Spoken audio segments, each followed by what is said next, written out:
ఓమజ్ఞానతిమిరంధస్య జ్ఞానాంజనశలాకయా చక్షురున్మిలితం యేన తస్మై శ్రీగురవే నమః.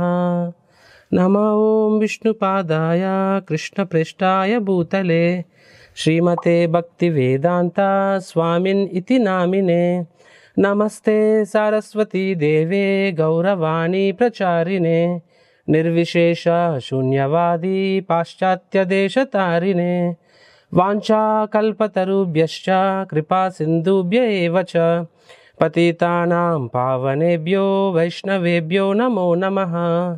జయ శ్రీకృష్ణ చైతన్య ప్రభు నిత్యానంద శ్రీ అద్వైత గదాధర శ్రీవాసాది గౌరభక్తవృంద.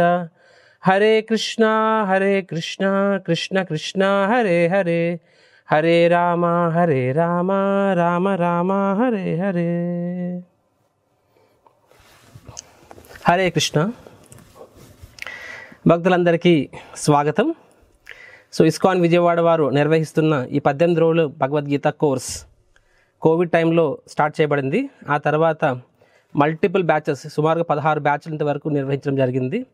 సో మధ్యలో కొంత విరామం తర్వాత మళ్ళీ ఈ యొక్క 18 days కోర్స్ మోస్ట్ సక్సెస్ఫుల్ కోర్స్ని మళ్ళీ మీ అందరి కోసం ప్రారంభిస్తున్నాము. So first of all I want to thank all of you. I rather I want congratulate all of you. మీ అందరికీ ఇదేనా శుభాకాంక్షలు. ఎందుకు అంటే మనుషుని పుట్టిన తర్వాత మనం తెలుసుకోవాల్సింది నేను ఎవరిని అని చెప్పి. జంతువులు ఉన్నాయి. ఫర్ ఎగ్జాంపుల్ మనం ఒక స్ట్రీట్లోకి వెళ్తున్నాము, మనం ఒక కాయగూరల సంతకు వెళ్ళినప్పుడు అక్కడ మనకి ఒక కనిపిస్తుంది, so many vegetables are there. ఒక ఆవు అనేది ఉంటుంది, తనకు నచ్చిన ఆకుకూర కనిపిస్తే హ్యాపీగా వెళ్ళి అది నోటు పెట్టేస్తుంది అనమాట. తన దగ్గర డబ్బులు ఉన్నాయా లేదా తనకు అర్థం కాదు. అండ్ జనాలు కూడా సీరియస్గా తీసుకోరు. అదే నువ్వు వెళ్ళి నీ దగ్గర డబ్బులు లేకుండా అని చేపెడితే జనాలు అడుగుతారనమాట, దే విల్ బి అప్సెట్. ఎందుకంటే మనిషి అంటూ పుట్టిన తర్వాత నీకు ఆ మాత్రం విచక్షణ వివేకం అనేది ఉండాలి, రైట్? సో జంతువులు అనేవి కూడా ఎంక్వైరీ చేస్తాయి, కానీ వాటి ఎంక్వైరీ కేవలము ఆహార నిద్ర భయం అవుతుంది. నేను అంటే నాకు ఈ పూట భోజనం ఎలా జరుగుతుంది, నిద్ర ఎలాగనా, నెక్స్ట్ పార్ట్నర్ ఎలాగనా, నన్ను ఎలా రక్షించుకోవాలి, వీటి గురించి జంతువులు అనేవి ఆలోచిస్తాయి. కానీ మనిషి అనేవాడు వీటికి దాటి ఆలోచించగలడు. నేను ఎవరిని అని తెలుసుకోగలడు. నేను ఎవరిని, భగవంతుడు ఎవరు, నా యొక్క ఈ యొక్క అస్తిత్వాన్ని యొక్క ఉద్దేశం ఏమిటి, దానికి అర్థం ఏమిటి, జీవితంలో సుఖం దుఃఖం దేనికి. సో ఈ అన్ని ప్రశ్నలు, భగవంతుడు ఉన్నాడా, ఉంటే నా జీవితం ఎందుకు కష్టాలు, నా నుంచి ఆయన ఏం కోరుకుంటున్నాడు, ఆయనకి నాకు సంబంధం ఏమిటి, సో ఆయన గురించి ఎలా తెలుసుకోవాలి, ఇవన్నీ ప్రశ్నలు మనకి మనిషి అనేవాడు మాత్రమే అడగగలడు అనమాట. ధర్మోహితేష మదికో విశేషో ధర్మేణ హీన పశుభిర్ సమానం. సో ఈ ధర్మం దీని గురించి ఎంక్వైరీ చేసినప్పుడు మాత్రమే అతడు మనిషి అనిపించుకుంటాడు, రైట్? కాబట్టి first of all I congratulate all of you. మీరు 18 రోజులు ఈ యొక్క కోర్సు కోసం మీరు రిజిస్టర్ అయినందుకు చాలా చాలా శుభాకాంక్షలు, రైట్? సో చాలామంది ఏమంటారంటే, ప్రభుజీ మాకు టైం లేదు, చదువుకు అంటే లైఫ్ ఈజ్ వెరీ బిజీ, రోజు గంట సేపు నేను ఎలా ఇవ్వగలను, ఇలా కొంతమంది this are experience people ask this kind of questions. ఇప్పుడు ఫర్ ఎగ్జాంపుల్ నేను సింపుల్ ఎగ్జాంపుల్ మీ అందరిని అడుగుతాను. ఫర్ ఎగ్జాంపుల్ మీరు అందరూ ఒకసారి ఫర్ ఎగ్జాంపుల్ మీకు కార్ వస్తుంది అనుకుంటున్నాం, మీ కారులో మీరు ఒక పాయింట్ నుంచి ఇంకో డెస్టినేషన్కి వెళ్ళాలి. సే ఫర్ ఎగ్జాంపుల్ హైదరాబాద్ వెళ్ళాలి. అండ్ మీకు ఫస్ట్ టైం వెళ్తున్నారు, మీకు రూట్ తెలియదు, మీకు ఎలా వెళ్ళాలో తెలియదు. సరే హైదరాబాద్ అంటే సిటీ కాబట్టి ఓకే, మేబీ సమ్ విలేజ్, ఏదో గోదావరి జిల్లాలో ఏదో ఇంటీరియర్ విలేజ్కి వెళ్ళాలి, మీకు రూట్ తెలియదు, మీరు ఫస్ట్ టైం వెళ్తున్నారు మీరు. సో మీకు తెలిసి మీకు చెప్తారనమాట, ఏమంటాడంటే మీరు కార్లో జీపీఎస్ పెట్టుకోండి, జీపీఎస్ ఆన్ చేయండి, డెస్టినేషన్ పెట్టండి, రైట్? ఆ మొబైల్లో ఇప్పుడు గూగుల్ మ్యాప్స్లో డెస్టినేషన్ పెట్టండి అండ్ అది చెప్పిన రూట్ వెళ్తూ ఉండండి అని చెప్పి. అండ్ ఇమాజిన్ ఇప్పుడు మనం అంటాము, లేదు టైం లేదు, తర్వాత ఆలోచించుకుందాంలే, తర్వాత చూసుకుందాము, అక్కడికి వెళ్ళాక చూసుకుందాంలే అని చెప్పి అలా అనుకుంటే ఎంతకన్నా మూర్ఖత్వం ఇంకోటి ఉందా? ఎందుకంటే నీ ప్రారంభంలోనే వేరే రూట్ వెళ్తున్నావేమో. నువ్వు గోదావరి జిల్లాకు వెళ్ళాలంటే విజయవాడ నుంచి పైకి వెళ్ళాలి, నువ్వు కిందకి వెళ్తున్నావేమో, రైట్? సరే 4 గంటల్లో వస్తా అని చెప్పారు, కానీ ఇంచుమించుగా 3:30 గంటలు అయిపోయింది, ఇంకా అరగంటలో వచ్చేస్తాము. అప్పుడు నువ్వు మ్యాప్ పెట్టుకుంటే నీకు ఏం తెలుస్తుంది? Maybe you may end up with, మీరు అంటే వెళ్ళాల్సిన రూట్లో కాకుండా వేరే రూట్లో వెళ్ళారేమో, అప్పుడు డబల్ రూట్ అవ్వచ్చు, అవునా కాదా? కాబట్టి మనం ఒక డెస్టినేషన్ వెళ్ళాలనుకున్నప్పుడు మనకు ఆ రూట్ తెలియనప్పుడు మనం ఏం చేస్తాము, మనము ఇంటి నుంచి అడుగు బయట పెట్టినప్పుడే గూగుల్ మ్యాప్ ఆన్ చేస్తాం. మనము ఆన్ చేసి ఆ యొక్క డెస్టినేషన్ పాయింట్ పెట్టుకొని దానికి అనుసారంగా వెళ్తాము. అదేవిధంగా మనిషి జీవితం కూడా ఒక ప్రయాణం లాంటిది. మానవ జన్మకు ఒక ఉద్దేశం ఉంది. ఆత్మసాక్షాత్కారం అంటారు, మోక్షం అంటారు, వినే ఉంటారు. వీటికి యాక్చువల్ అర్థం అని ఎవరికి తెలియదు. ఇప్పుడు అట్లీస్ట్ ఒక లెవెల్లో మనం ఇవన్నీ విన్నామని ఇవన్నీ. సో ఒక లెవెల్లో మనం ఇవన్నీ విన్నాము. సో మనం ఒకసారి ఆలోచించినట్లయితే, అరే భగవద్గీత మన జీవితానికి అదొక దిక్సూచి, అదొక మాన్యువల్ అని చెప్పినప్పుడు ప్రభుజీ ఓకే అయి ఉండొచ్చు, కానీ అదే టైం లేదు. సో మేబీ నేను ఓల్డ్ అయినప్పుడు, వెన్ ఐ బికమ్ ఓల్డ్, ఇప్పుడు చాలా బాధ్యతలు ఉన్నాయి. మేబీ స్టూడెంట్ లైఫ్లో చదువు, తర్వాత కెరియర్, తర్వాత ఫ్యామిలీ, తర్వాత కుటుంబ బాధ్యతలు. So when I grow old, నాకు రిటైర్ అయిన తర్వాత అప్పుడు నేను ఇవన్నీ ఇంట్రెస్ట్ చూపిస్తాను రోజు అని చెప్పి. సో సింపుల్ క్వశ్చన్, మన జీవితం అనేది ఒక ప్రయాణం అయినప్పుడు ప్రయాణం చివరిలో మనము జీపీఎస్ ఆన్ చేస్తామా, ఆర్ గూగుల్ మ్యాప్స్ ఆన్ చేస్తామా, ప్రయాణం ప్రారంభంలోనే ఆన్ చేస్తామా? మన జీవితం ప్రయాణం అయినప్పుడు in the beginning it self we do that.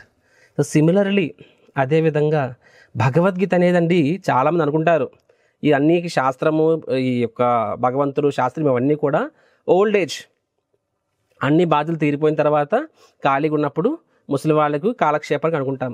కానీ అది వాస్తవం కాదండి. అదొక మాన్యువల్ అయినప్పుడు దాన్ని మనము డే 1 నుంచి, మన ప్రయాణం ప్రారంభం నుంచి దాన్ని మనం ఉపయోగించుకోవాలి.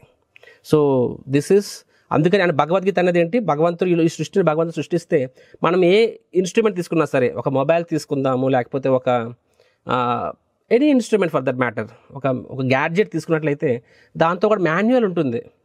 ఆ మాన్యువల్ మనం చూస్తే చిన్న అక్షరాలతో ఉంటుంది. అది చాలాసార్లు మనం చదువు పక్కన పెట్టేస్తాము. కానీ అది మనం చదివినప్పుడు అది మ్యాక్సిమం 15-20 నిమిషాలు పడుతుంది. అది ఆ 15-20 నిమిషాలు నువ్వు ఆ స్ట్రగుల్ నువ్వు తీసుకుంటే, ఆర్ ఫర్ ఎగ్జాంపుల్ ల్యాప్టాప్ను ఒక యాప్ నేర్చుకోవాలి, కొంచెం స్ట్రగుల్ ఉంటుంది, ఒక అరగంట నేర్చుకోవాలి. అరగంట నువ్వు నేర్చుకుంటే ఏమవుతుంది, తర్వాత ఆ పర్టికులర్ మెషిన్ని కానీ, ఆ పర్టికులర్ గ్యాడ్జెట్ని కానీ మనము హ్యాపీగా వాడుకోవచ్చు, పర్ఫెక్ట్గా వాడవచ్చు అనమాట. అది ఆ మాన్యువల్ మనం చదవకపోతే ఏమవుతుంది, మనం ఆ గ్యాడ్జెట్ని సరిగ్గా వాడలేము, దాన్ని ఎలా వాడాలో తెలియకపోవచ్చు. అదేవిధంగా కొంచెం ఇప్పుడు 18 రోజు గంట సేపు మీరు కేటాయించాల్సి రావచ్చు, కొంచెం కష్టం అవ్వచ్చు కూడా. సో లిటిల్ డిఫికల్టీ, కానీ ఇది మీ జీవితం మొత్తం the quality of your life. Quantity నేను చెప్పలేను, కర్మానుసారంగా ఉంటుంది.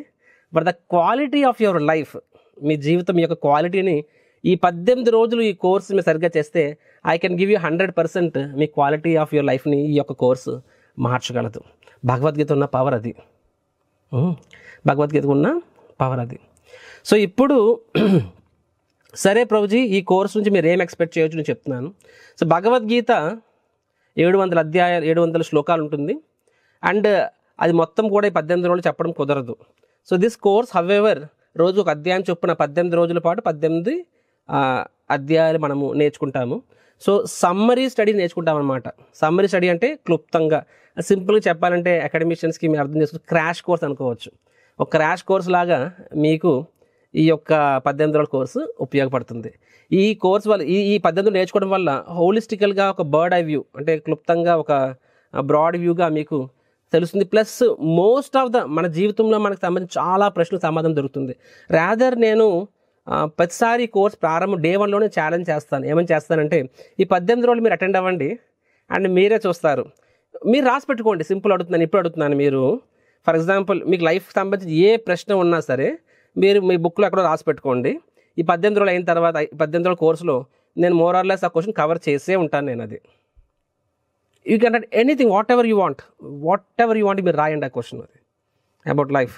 నేను ఆ కాన్సెప్ట్ ఈ 18 కోర్సుల్లో కవర్ అవ్వకపోతే నన్ను అడగండి and I can guarantee you that. Okay, of course class అయిన చివరిలో కూడా మీరు అడగొచ్చు. ఐ మే కవర్ ఆ ప్రశ్నకి అదే రోజు సమాధానం చెప్పొచ్చు, కొన్నిసార్లు అదే రోజు చెప్పనేమో, ఎందుకంటే ఆ కాన్సెప్ట్ విస్తారంగా మరుసటి రోజును కవర్ చేస్తామేమో. బట్ 18 రోజుల్లో morals every concept and every questions అనేవి ఖచ్చితంగా కవర్ అవుతాయి. So this is a summary study of Bhagavad Gita. రెండోది ఏంటంటే, మనం ఈ కోర్స్ మనం నేర్చుకుంటున్నామంటే దీని నుంచి మీరు ఏం ఎక్స్పెక్ట్ చేయాలి అని చెప్పి. ఇందాక చెప్పినట్టుగా భగవద్గీతని భగవంతుడు మనకి ఎందుకు ఇది ఇచ్చాడు, ఎందుకు ఈ పవిత్రమైన శాస్త్రాన్ని మనకి ఇచ్చాడు అంటే, జస్ట్ మనకి ఒక అకాడమిక్ ఎక్స్పర్టైజ్ అంటే తెలుగులో ఏమంటారు, ఒక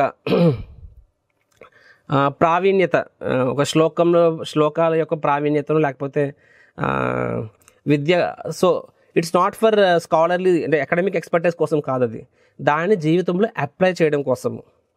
కాబట్టి మీరు ఈ కోర్స్ నుంచి ఏం ఎక్స్పెక్ట్ చేస్తారు అంటే చెయ్యాలి అంటే దీని యొక్క ప్రాక్టికల్ అప్లికేషన్. చాలామంది ప్రభుజీ మాకు శ్లోకాలు నేర్పించండి అంటారు. కొంతమంది మీలో ఈ కోర్సులో రిజిస్టర్ అయిన వాళ్ళలో కూడా మీలో కొంతమంది శ్లోకాలు చెప్తారు అనే ఉద్దేశంలో కూడా కొంతమంది వచ్చి ఉంటారు. ఎందుకంటే నా యొక్క ఈ 15 బ్యాచెస్ అయ్యాయి కాబట్టి మా అనుభవం దృష్ట్యా ప్రభుజీ మీరు శ్లోకాలు నేర్పిస్తారని వచ్చాం ప్రభుజీ. ఎందుకంటే చాలా సంస్థలు శ్లోకాలు నేర్పిస్తాయి, విచ్ ఇస్ గుడ్. ఎందుకంటే భగవంతుడి యొక్క వాణి అది. ఆ శ్లోకాలు మనము రిసైట్ చేయడం ద్వారా కూడా మనం పవిత్రకరణ అవుతాం మనము. కానీ అంతకన్నా పవిత్రకరణ ఎలా అవుతాము అంటే ఆ యొక్క అర్థాన్ని భావాన్ని తెలుసుకొని దాన్ని మన జీవితంలో ఎలా అప్లై చేసుకోవాలో తెలిసినప్పుడు ఇంకా మనం పవిత్రులు అవుతాము. Right. So this is for application. So అది మీరు ఈ కోర్సు నుంచి ఎక్స్పెక్ట్ చేస్తారు. ఒకసారి శ్రీలా ప్రభుపాదుల వారు అంటే ఇస్కాన్ సంస్థాపకాచార్యులు, సో ఆయన ఒక ఉపన్యాసం ఇస్తున్నప్పుడు ఒక వ్యక్తి ప్రభుపాదుల వద్దకు వచ్చి ఆయన ఏమంటాడంటే, స్వామీజీ నేను భగవద్గీతలో 700 శ్లోకాలు మొత్తం కూడా ఎంటైర్ భగవద్గీత నేను గంటలో చూడకుండా చెప్పగలను అంటారనమాట. సో అక్కడ ఉన్న చాలామంది ఆశ్చర్యపోతారు. అంటే ఆయన యాక్చువల్గా ఏం చెప్పుకుంటే మీ భక్తులు ఉన్నారు కానీ వాళ్ళకైనా సరే మొత్తం 700 శ్లోకాలు కంఠస్థ వచ్చినా కానీ నాకు వచ్చు, అది కూడా 1 అవర్లో నేను మొత్తం 700 శ్లోకాలు నేను చెప్పగలను అని చాలా గర్వంగా ధైర్యంగా ప్రభుపాదుల వారి ముందు నిండు సభలో అడుగుతారనమాట. I can recite entire Gita all the 700 shlokas in 1 hour అని చెప్పి. దానికి శ్రీల ప్రభుపాద ఏం చెప్తారంటే, అంటే ఆయన ఏమనుకుంటారంటే ప్రభుపాదుల వారు మెచ్చుకుంటారు అని చెప్పి. సో ప్రభుపాద్ దానికి అంత it doesn't so much value that. Prabhupad ఏమంటారంటే, దట్స్ ఆల్ రైట్. సో ఆ 700 శ్లోకాల్లో ఒక్క శ్లోక అయినా సరే, ఒక్క నిమిషమైనా సరే నువ్వు పాటించగలవా అని అడుగుతారనమాట. ఆయన ఏం చెప్పాడు, 700 శ్లోకాలని గంటలో చెప్పగలన్నాడు. ప్రభుపాద్ ఏమన్నారు, 700 ఒక్క శ్లోకాలు అయినా సరే ఒక్క నిమిషమైనా పాటించగలవా అని అడిగారు. దానికి ఆ వ్యక్తి దగ్గర సమాధానం లేదు. కాబట్టి ఈ కోర్స్ ద్వారా మనము మా అబ్బాయికి ఇన్ని శ్లోకాలు వచ్చున్నా నేను ఇవి నేర్చుకున్నాను ఒక గర్వం కోసమో లేకపోతే ఇంకాస్త గొప్పతనానికి పోయే మనం ఈ కోర్సు నేర్చుకోవట్లేదు. ఈ కోర్సు మనల్ని ఇంకాస్త ఆలోచింపజేయాలి, మనం ఇంకాస్త మంచి వ్యక్తులుగా మారాలి, భగవంతుని పట్ల మనకి ప్రేమ అనేది కలగాలి, గురువుల పట్ల కలగాలి, ఆధ్యాత్మిక జీవితం విషయం మీద కొంచెం క్లారిటీ ఉండాలి, రావాలి. ప్లస్ ఎందుకు నా జీవితంలో భగవంతుడు ముఖ్యము, ఎందుకు నా జీవితంలో భగవద్గీత ముఖ్యము, ఎందుకు నా జీవితంలో శాస్త్రం ముఖ్యము, రైట్. సో ఈ విషయాల మీద సంపూర్ణ అవగాహన ఈ కోర్సు నీకు తీసుకొస్తుంది, రైట్. సో ఈ యొక్క సమ్మరీతో ఇప్పుడు నేను భగవద్గీతలోకి ఎంటర్ అవుతాను. సో శ్రీమద్ భగవద్గీత, భగవద్గీత అనే శాస్త్రము మహాభారతంలో వస్తుంది. మహాభారతంలో భీష్మ పర్వం అంటే 6వ పర్వం అనమాట. ఆ భీష్మ పర్వంలో 3వ సెక్షన్లో 24వ అధ్యాయం నుంచి 41వ అధ్యాయం, 18 అధ్యాయాల పాటు మహాభారతంలో వస్తుందన్నమాట, రైట్. సో ఈ 18 అధ్యాయాలు దాన్ని ఎక్స్ప్లిసిట్గా బయటకు తీసి వ్యాస మహర్షి భగవద్గీత కింద మళ్ళీ మనకి ఇస్తారు. ఎందుకంటే మహాభారతం యొక్క సారమే భగవద్గీత. మహాభారతంలో you will find all kinds of rasas, అన్నీ మీకు స్టోరీస్ కనిపిస్తే ఇంట్రెస్టింగ్గా ఉంటుంది, కానీ దాని యొక్క ఎస్సెన్స్ భగవద్గీత అనమాట. సో ఆ భగవద్గీతలో ఒక 18 అధ్యాయాలు ఉంటాయి. ఆ 18 అధ్యాయాలు కూడా 3గా విభజించవచ్చు. మొదటి 6 అధ్యాయాలు కర్మయోగ అంటే ఈ కర్మయోగం ఏం చెప్తుందంటే మనము మన కర్మలు ఎలా చేయాలి, ఈ లోకం కర్మలు ఎలా చేయాలి నేర్పిస్తుంది. తర్వాత 6 అధ్యాయాలు ఎస్సెన్స్, అదే నేర్పిస్తుందంటే ఆ కర్మలు ఎవరి కోసం చేయాలి, దాన్ని భగవంతునికి ఎలా అనుసంధానం చేయాలి అనేది నేర్పిస్తుంది. అండ్ ఆ చివరి 6 అధ్యాయాలు దాన్ని మనము జ్ఞాన యోగ అంటాము. మన ఈ కర్మ అనేది మనం ఈ లోకంలోనే చేస్తాం కాబట్టి ఆ కర్మలు చేయడం కోసం అవసరమైన జ్ఞానాన్ని భగవద్గీత చివరి 6 అధ్యాయాలు నేర్పిస్తుంది, రైట్. సో ఈ భగవద్గీత గురించి మనం చూసినట్లయితే మన హైందవ ధర్మం స్క్రిప్చర్స్లో one of the most important scripture Bhagavadgita. దీని గురించి ఎంతెంతో ఆచార్యులు కూడా వీటి గురించి భగవద్గీతని ఉద్దేశిస్తూ తన గొప్పతనాన్ని తెలియజేస్తూ ఎన్నెన్నో శ్లోకాలు చెప్పారు. నేను అందులో ముఖ్యంగా నేను ఇప్పుడు గీతా మహత్యం గురించి చెప్పబోతున్నాను. నేను అక్కడ గీతా మహత్యం ఆది శంకరాచార్యులు వారు రచిస్తారు. అందులో శంకరాచార్యులు వారు ఏమంటారంటే, గీతాశాస్త్రం ఇదం పుణ్యం యత్పతేత్ ప్రయతః పుమాన్ విష్ణు పదం అవాప్నోతి భయాశోకాది వర్జిత అని చెప్తారనమాట. ఏమంటారంటే, ఎవరైతే యత్పతే ప్రయతః పుమాన్ అని చెప్పి, ఏ వ్యక్తి అయితే మనస్సుని నియంత్రణలో పెట్టుకొని భక్తితో ఈ భగవద్గీతని అభ్యసిస్తారో అటువంటి వ్యక్తి ఏమవుతుంది, అతను అన్ని సద్గుణాలు ఏర్పడతాయి మరియు ఆయన త్వరితగతిన విష్ణులోకానికి చేరుకుంటారు. అంటే ఆ లోకం గురించి ఏం చెప్పారు, భయ శోకాది వర్జిత అంటే ఫియర్, భయము, శోకం లేనటువంటి స్థితిని పొందుతారు అని కూడా చెప్తారనమాట. రెండోది అనదర్ శ్లోకం మనం చూడొచ్చు. మలినే మోచనం పుంసం జల స్నానం దినే దినే సకృత్ గీతామృతం స్నానం సంసార మలనాశనం అని చెప్పి, అంటే మనము పుణ్య నదిలో వెళ్ళి స్నానం ఆచరించవచ్చు. తద్వారా చాలామంది ఇప్పుడు మనం కుంభమేళ కూడా వెళ్తున్నాం, చాలామంది పుష్కరాలు అని చెప్పి వెళ్తూ ఉంటారు. సో పుణ్య నదుల్లో స్నానం చేస్తే ఏమవుతుంది, మనము పాపం పోతాయని చెప్పి. సరే పాపాలు పోతాయి, ఎన్నెన్నో సార్లు చేస్తూ ఉంటే పాపాలు పోతుంటాయి, ప్లస్ పోతున్నాయి. కానీ భగవద్గీత అనే ఈ యొక్క పుణ్యనదిలో స్నానం చేస్తే ఏమవుతుందంట, శాశ్వతంగా నీ పాపాలు పోవడం మాత్రమే కాదు, ఆ పాప ప్రవృత్తి కూడా పోతుంది. ఎందుకంటే పాపం పోయింది, కానీ మళ్ళీ నువ్వు పాపం చేస్తావు, మళ్ళీ నువ్వు స్నానం చేయాలి, మళ్ళీ పాపం చేస్తావు, మళ్ళీ స్నానం చేయాలి. కానీ ఆ పాప ప్రవృత్తి, హృదయం, నీ శరీరం పరిశుద్ధం అవ్వడమే కాదు, నీ హృదయం కూడా సంపూర్ణంగా పరిశుద్ధం అవుతుంది భగవద్గీత ద్వారా అని చెప్పి. అండ్ ఇంకొక 2 శ్లోకాలు మీకు I will share though shlokas, beautiful shlokas అవి. మీరందరూ కూడా నా వెనకాతలు చెప్పండి దీన్ని, గీతా మహత్యం. సర్వ ఉపనిషదో గావో దోగ్ధా గోపాలనందన పార్థవత్సా సుధీర్భోక్తా దుగ్ధం గీతామృతం మహాత్. సో సర్వ ఉపనిషదో గావో. సో ఇక్కడ ఆది శంకరాచార్య వారు ఏం చెప్తారంటే, సమస్త ఉపనిషత్తుల్ని గోమాతతో పోలుస్తున్నారంట. నెక్స్ట్ దోగ్ధ గోపాల నందన అని చెప్పి, అండ్ ఆ యొక్క గోవు నుంచి ఆ పాలను పితికేవాడు కృష్ణుడితో పోల్చారనమాట. అండ్ దూడని పార్థో వత్స సుధీర్భుక్త, దూడని అర్జునుడితో పోల్చారు. అండ్ మనందరినీ ఏంటంట భక్తులతో పోల్చారనమాట. సో ఆవు అంటే కృష్ణుడు. సో ఇక్కడ మనం చూసినట్లయితే మనం కూడా చూస్తాము. సో గోమాత దూడని చూస్తే పాలు ఇస్తుంది, అండ్ దూడ కాసేపు పాలు తాగుతుంది, తర్వాత మిగిలిన పాలు ఎవరు తాగుతారు, మన అందరం కూడా తాగుతాం అనమాట. అదేవిధంగా సమస్త ఉపనిషత్తులు అనేవి గోమాతతో పోలిస్తే ఆ సమస్త ఉపనిషత్తు యొక్క సారము, మనలో ఎవరైనా ఒక్క ఉపనిషత్తుని పూర్తి చదివి ఉంటామా, చదివినా మనకి ఈరోజు అర్థమవుతుందా? కానీ సమస్త ఉపనిషత్తుల యొక్క సారము భగవద్గీత. ప్రూఫ్ అండ్ ప్రొవిజన్ అడగొచ్చు మీరు. కృష్ణుడు స్వయంగా చెప్పాడండి, వేదేషు సర్వైర్ అహమేవ వేద్యో వేదాంత కృత్వేద విదేవ చాహం అని చెప్పారనమాట. సమస్త వేదాల యొక్క సారము నేను. నన్ను గురించి తెలుసుకుంటే, వన్స్ యు నో మీ, మీరు నన్ను గురించి తెలుసుకుంటే సమస్త వేదాల యొక్క సారం మీరు తెలిసినట్లే లెక్క అని చెప్పి. సో అని భగవంతుడి గురించి ఎలా తెలుసుకోవాలంటే భగవద్గీత. సో కాబట్టి భగవద్గీత అనేది సమస్త వేదాలు మరియు ఉపనిషత్తుల యొక్క సారము. అది సమస్త వేదాలు ఉపనిషత్తు యొక్క సారము. కాబట్టి గోమాత యొక్క సారము క్షీరం అనమాట, పాలు. సో దాన్ని ఎవరు పితుకుతున్నారు, కృష్ణుడు పితుకుతున్నాడు అనమాట. సో భగవంతుడు కృష్ణుడు సమస్త వేదాల యొక్క సారాన్ని ఎవరికి ఇస్తున్నాడు, అర్జునుడికి ఇస్తున్నాడు ఇక్కడ భగవద్గీతలో. కానీ అర్జునుడికి మాత్రమే కాదు, అర్జునుడి ద్వారా మనందరికీ ఇస్తున్నాడు. రైట్, అర్జునుడి ద్వారా మనందరికి ఇస్తున్నాడు ఇక్కడ కృష్ణుడు.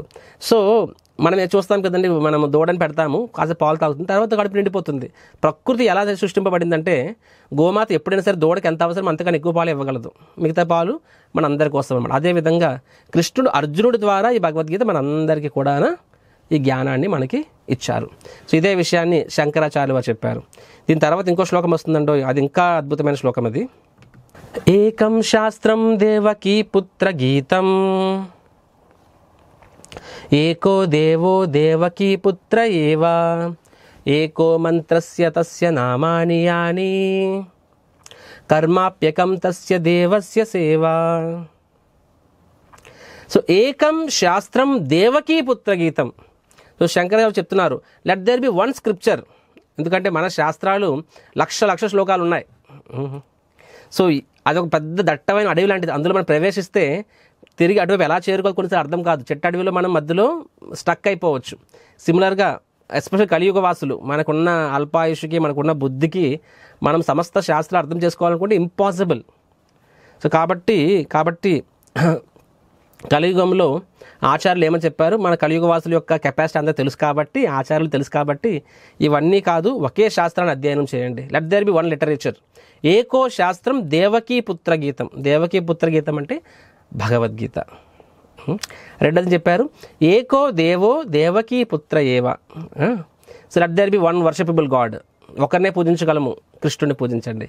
ఏకో మంత్ర తస్య నామాని ఏని. ఒకే మంత్రము అంటే భగవంతుని యొక్క దివ్య నామాలు, గోవింద నామాలు. కర్మాప్యకం తస్య దేవస్య సేవ అని చెప్పి, మరియు మనం చేసే కార్యము భగవంతుని యొక్క భక్తి సేవ అని చెప్పారనమాట. సో అంటే ఒక్క శ్లోకంలో మొత్తం సమ్మరీ మొత్తం కూడా ఇక్కడ చెప్పారు. కాబట్టి అటువంటి భగవద్గీతని మనం ఇప్పుడు నేర్చుకోబోతున్నాము. ప్లీజ్ అండర్స్టాండ్ మనము ఎంత వాల్యుబుల్ మనం నేర్చుకోబోతున్నాము అని చెప్పి.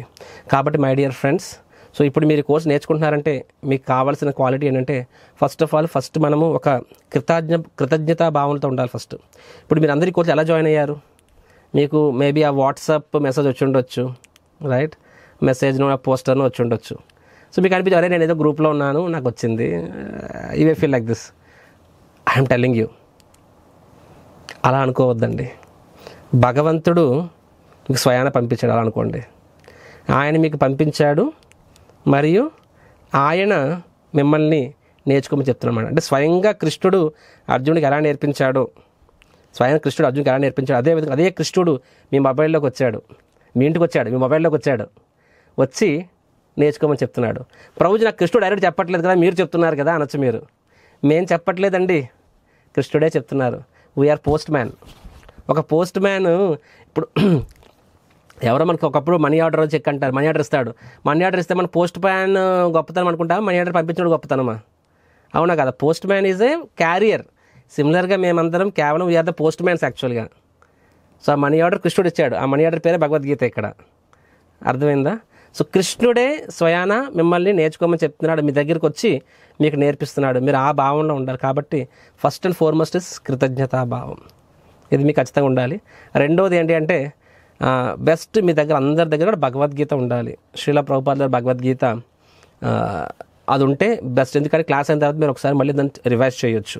ప్లస్ పెన్ను పేపర్ నోట్బుక్ పెట్టుకోండి, నోట్బుక్ అండ్ పెన్. ఇట్లా చెప్పిన క్లాస్లో చూడండి, మీకు పవర్ పాయింట్ ప్రజెంటేషన్ ఇస్తాను నేను, కానీ ప్రజెంటేషన్లో బ్రీఫ్గా ఉంటుంది, అంత కంటెంట్ అంతా ఉండదు. ఇప్పుడు నేను మళ్ళీ రేపు క్వశ్చన్ అడిగితే మీరు చెప్పగలిగేలా ఉండాలి. దీన్ని మీరు జస్ట్ ఇస్కాన్ అంటే ఏంటి ప్రభుజీ? ఇస్కాన్ సే సున్కే ఇస్కాన్ సే చూడనా అంటే ఈ చెవిలో చూని చెవిలో వదిలాడు, అది కాదు ఇస్కాన్ అంటే. ఈ చెవిలోంచి ఎంటర్ అవుతుంది, ఈ చెవిలోంచి బయటకు వచ్చేస్తుందంటే రెండింటి మధ్యలో ఒక బుర్ర అంటే ఒకటి ఉంటుంది, అది పెట్టాలి అటుగానే. నాట్ దట్ అయినా ఇస్కాన్ సున్కే ఇస్కాన్ సే చూడనా, పేరే ఇస్కాన్ ప్రభుజీ అని చెప్పి ఇస్కాన్ అని చెప్పి. నో, ఇప్పుడు మనం బయట ఎడ్యుకేషన్కి వెళ్ళినప్పుడు కోర్సులు జాయిన్ అయినప్పుడు మనము పెన్ను బుక్ పెట్టుకుంటాం కదా. సో అదేవిధంగా ప్రతి ఒక్కరు కూడా పెన్ను నోట్బుక్ పెట్టుకోండి అండ్ రాసుకోండి. నేను చెప్పిన points what ever strikes you అది రాసుకోండి. అండ్ మనము ఈ కోర్సు ద్వారా భగవంతుని ఏమని వేడుకోవాలి? కృష్ణ, మీరు మానవాళికి ఇచ్చిన అత్యద్భుతమైన బహుమతి భగవద్గీత, అది మేము అందరికి ఇచ్చారు. కాబట్టి మీరు నాకు ఏదైతే ఇచ్చారో దాన్ని నేను సంపూర్ణంగా అర్థం చేసుకొని ఆ జ్ఞానాన్ని తిరిగి మీ సేవలో వినియోగించాలి స్వామి అని ఆ భావంలో నేర్చుకోండి. అండ్ అది సక్సెస్ ఆ కోర్స్కి. All right, thank you. So ఇప్పుడు before I even start, first ఈ భగవద్గీత గురించి మనం ఇప్పుడు స్టార్ట్ చేయే ముందు మనం చదువుతున్న ఇస్కాన్ భగవద్గీత దీన్ని ఎవరు రచించారనేది మనం చూస్తాము. శ్రీల ప్రభుపాదుల వారు. సో ఆయన గురించి నేను ఇప్పుడు క్లుప్తంగా చెప్తాను. సో మీరు ఈ ఫోటోలో చూస్తున్న వ్యక్తి కృష్ణ కృపామూర్తి అభయ చరణారవింద భక్తి వేదాంత స్వామి శ్రీల ప్రభుపాదుల వారు. ఈయన అంతర్జాతీయ కృష్ణ చైతన్య సంఘ సంస్థాపకాచార్యులు. మీరందరికీ ఇస్కాన్ అనే పేరు మీరు చాలాసార్లు వినే ఉంటారు. ఆ పేరు వినడానికి ఇంగ్లీష్ పేరులా ఉంటుంది. నేను కూడా మొదటిసారి ఇస్కాన్ అనే పేరు విన్నప్పుడు నాకు సరిగ్గా అర్థం కూడా కాలేదనమాట. ఐస్కాన్తో ఉన్నట్టుగా అలా అనిపించింది నాకు అది పేరు. ఇదేదో ఫారెన్ పేర్లా అనిపించింది. భక్తులు కూడా చూసినప్పుడు చాలామంది ఫారెనర్స్ కనిపించారు. సో ఇదేదో విదేశీ సంస్థ అనే ఫీలింగ్ కలిగింది నాకు. చాలామందికి భారతదేశంలో ఇస్కాన్ సంస్థ విదేశీ సంస్థ అనే ఫీలింగ్ కూడా ఉంటుంది. కానీ వాస్తవంగా ఇస్కాన్ అంటే దాన్ని మనకి international society for Krishna consciousness, సింపుల్గా చెప్పాలంటే అంతర్జాతీయ కృష్ణ చైతన్య సంఘం. ఇది వాస్తవంగా 4 వైష్ణవ సంప్రదాయాల్లో ఒక సంప్రదాయం, బ్రహ్మ మధ్వ గౌడి సంప్రదాయం అనమాట. ప్రాపర్ వైష్ణవ సంప్రదాయం ఇస్కాన్ సంస్థ అనేది. కాకపోతే శ్రీలా ప్రభుపాదుల వారు, ఓకే ఈ సంస్థ గురించి మనం 5 minutes మాట్లాడుకుందాము. శ్రీలా ప్రభుపాదుల వారు 1896లో బెంగాల్లో ఒక వైష్ణవ కుటుంబంలో ఆయన జన్మించారు. ఆయన 26వ ఏట మొదటిసారి తన గురువు గారిని కలుసుకుంటారనమాట, శ్రీలా భక్తి సిద్ధాంత సరస్వతి ఠాకూర్. సో మొదటిసారి కలుసుకున్నప్పుడే తన గురువు గారిని గమనించారు. అండ్ కొన్నిసార్లు గొప్ప వ్యక్తులకి తెలిసిపోతుంది వాళ్ళ పుట్టగానే పరిమళిస్తుంది అన్నట్టుగానే. సో ఆయన చూడగానే క్లాస్ మాత్రం చెప్పారు, మీరు బాగా చదువుకున్న వాళ్ళు, విద్యావేత్తలు, మీరెందుకు పాశ్చాత్య దేశాలు వెళ్ళి ఈ యొక్క మన భారతీయ సంస్కృతి, ఈ కృష్ణ ధర్మాన్ని, కృష్ణ చైతన్యం ఎందుకు మీరు ప్రచారం చేయకూడదు అని చెప్పి. శ్రీల ప్రభుపాద వారు ఆశ్చర్యపోయి, అదే మొదటిసారి నేను చూస్తున్నాను, మొదటిసారి కలుసుకున్నాను, ఇప్పుడు ఎందుకు రూపాయి ఇవ్వండి, 10 రూపాయలు ఇవ్వండి, ఓ మంత్రం చెప్పండి, లేకపోతే శాస్త్రం చదవండి అని అడగట్లేదు ఆయన. డైరెక్ట్గా లైఫ్ టైం మిషన్ అప్ చెప్పారు, మీ జీవితాన్ని అంకితం చేయండి అని చెప్పి. సో ప్రభుపాద ఆశ్చర్యపోతారనమాట. తర్వాత ప్రభుపాద వారు అంటారు, ఏమంటారంటే ఇప్పుడు ఇంకా మనకి భారతదేశం స్వతంత్రం రాలేదు, ప్రభుపాద వారు గాంధేయవాది అప్పుడు, కాబట్టి ఇంకా భారతదేశం స్వతంత్రం రాలేదు, ముందు స్వతంత్రం ముఖ్యం, ఆజాదీ, తర్వాత మన యొక్క ధర్మము సంస్కృతి అని చెప్పి. సో ఆయనకి అప్పుడు తన గురువుగా చెప్తారు, కాదు, ఎందుకంటే ఈ స్ట్రగుల్, ఈ సంఘర్షణ ఎప్పుడు ఉంటుంది, ఇప్పుడు ఆంగ్లేయులు మన దేశాన్ని పాలిస్తున్నారు, రేపు భారతీయులే పాలిస్తారు, ఆంగ్లేయులు పాలించని భారతీయులు పాలించని ఎప్పుడు ఉండే సమస్యలు ఉంటాయి, కానీ ఈ ఆధ్యాత్మికత అనేది అది ఎవరి కోసం ఆగకూడదు, దేనికోసం ఆగకూడదు అని చెప్పి. సో ఆ విధంగా ఆయన కన్విన్స్ అవుతారు లాస్ట్లోని. తర్వాత తన గురువుగారి ఆదేశాల మేరకు ఆయన ప్రచారం ప్రారంభిస్తారు. గృహస్థుడిగా, అప్పటికే వివాహం ఏంటో గృహస్థుడిగా ఆయన 40 సంవత్సరాల పాటు భారతదేశంలో తన యొక్క వ్యాపారం చేసుకుంటూనే తన ప్రచారం చేసేవాళ్ళనమాట. కానీ భారతీయులందరూ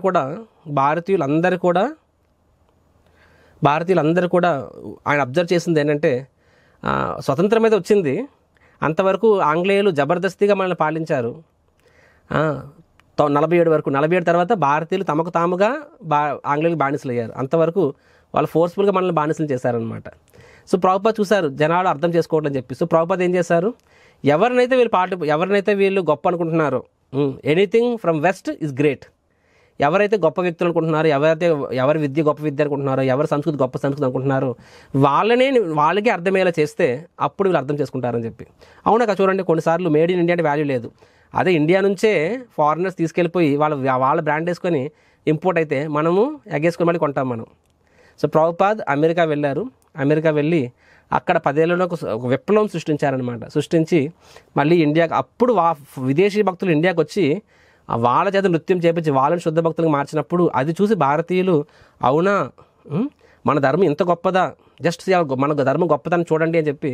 ఈరోజు కూడా చూడండి, కొంతమంది ఫారినర్స్ ఇస్కాన్ భక్తులు నృత్యం చేస్తున్న మన వాళ్ళు, అరే చూడండి మన ధర్మం ఎంత గొప్పది అనుకుంటారు. అంటే ఎవడో వచ్చి చెప్తే తప్ప మనకు కొన్నిసార్లు అర్థం కాదు మన గొప్పతనం మనకి. సో ప్రభుపాద్ 66లో అమెరికా వెళ్తారు. అక్కడ తన చేతి రూపాయి ఉండదు, ఆయన వయసు అప్పుడు 70 సంవత్సరాలు. మీలో ఎవరికైనా 70 ఏళ్ళు ఉంటే మీకు అర్థమవుతుంది. 70 ఏళ్ళు ఉన్న వ్యక్తి తన సొంత పని చేసుకోవడం కూడా కష్టపడాలి. అలాంటిది ఒక వ్యక్తి రూపాయి చేతిలో రూపాయి లేకుండా, అది ఒక కార్గో షిప్ అంటే పాసింజర్ గూడ్స్ షిప్లోని 40 రోజుల పాటు ఉండి ఆ సీ సిక్నెస్ భరించి విదేశీ గడ్డ అడుగుపెట్టి అక్కడ ఎవ్వరూ తెలియదు, అంటే ఆయన కుడివైపు తిరగాలి ఎడమవైపు తిరగాలో తెలియదు, ఎవరిని కలవాలో తెలియదు, దేశం కాని దేశము, అలాంటి ప్రదేశానికి వెళ్ళి ఆయన దేనికోసం వెళ్ళా, గురువు గారు ఇచ్చిన ఆదేశం కోసం. తర్వాత ఆయనకున్న ఏకైక ఆస్తి ఏంటి, హరినామం. సో భగవంతుని నామము, రెండోది శాస్త్రం, గీతా భాగవతాలు.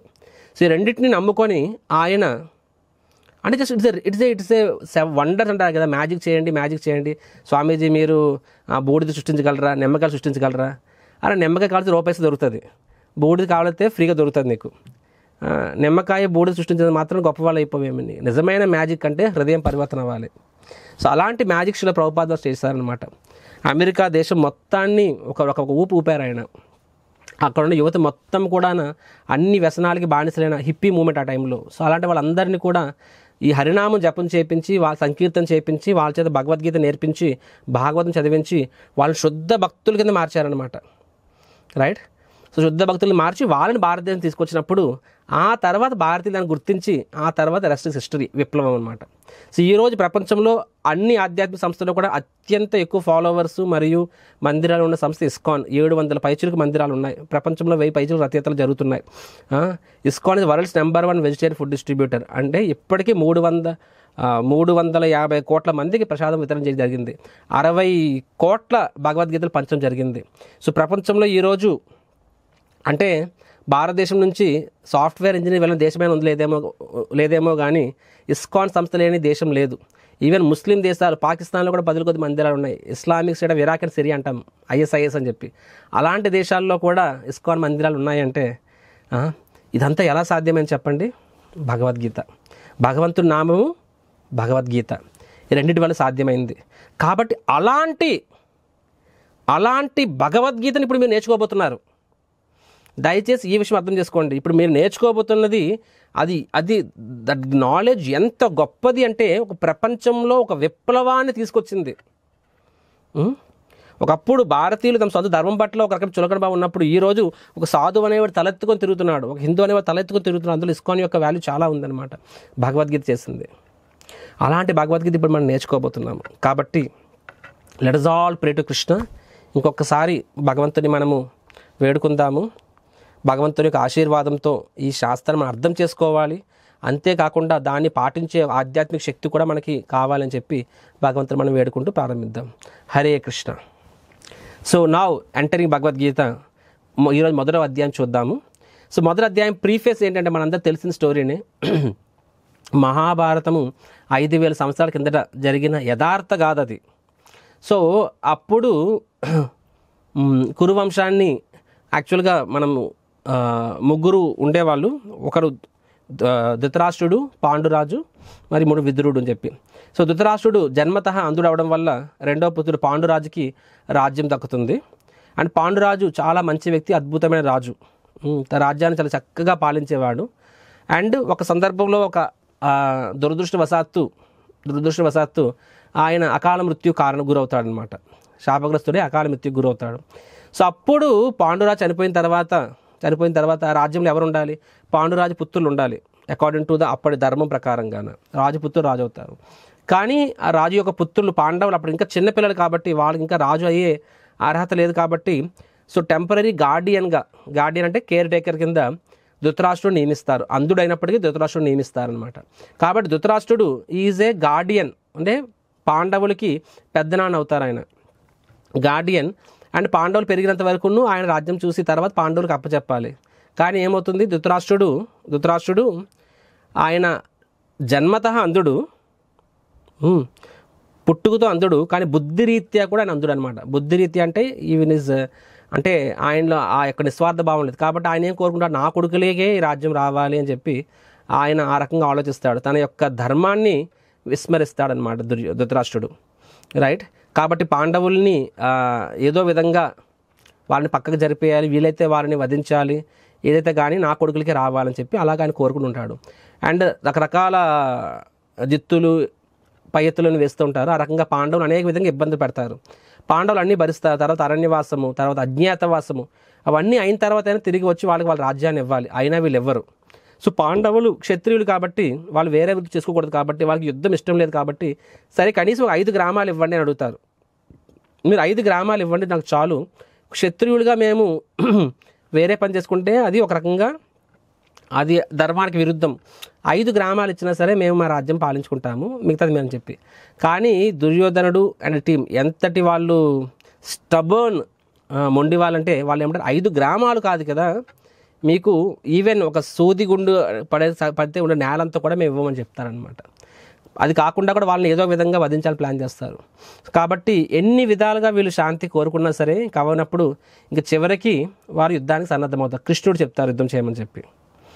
ఎందుకంటే భగవంతుని యొక్క ఉద్దేశం ఏంటి, తన అవతారం యొక్క ఉద్దేశమే ఏమిటి, the purpose of his incarnation is పరిత్రాణాయ సాధూనాం వినాశాయ చ దుష్కృతాం ధర్మ సంస్థాపనార్థాయ సంభవామి యుగే యుగే. ధర్మ సంస్థాపనార్థాయ, ధర్మాన్ని స్థాపించాలి. ఇంత చెప్పిన ధర్మం అనేది లేనప్పుడు మనిషి పుట్టుక అర్థమే లేదు. అంటే రాజు అనేవాడే ధర్మం పాలించకపోతే అరే నీ సొంత తమ్ముళ్ళ యొక్క భార్యని నువ్వు నిండు సభలో వివస్త్రం చేయాలని ప్రయత్నించినప్పుడు, నువ్వే ఒక స్త్రీని గౌరవించినప్పుడు ఆ రాజ్యంలో ఉన్న వాళ్ళు ఎవరు ఎలా గౌరవిస్తారు?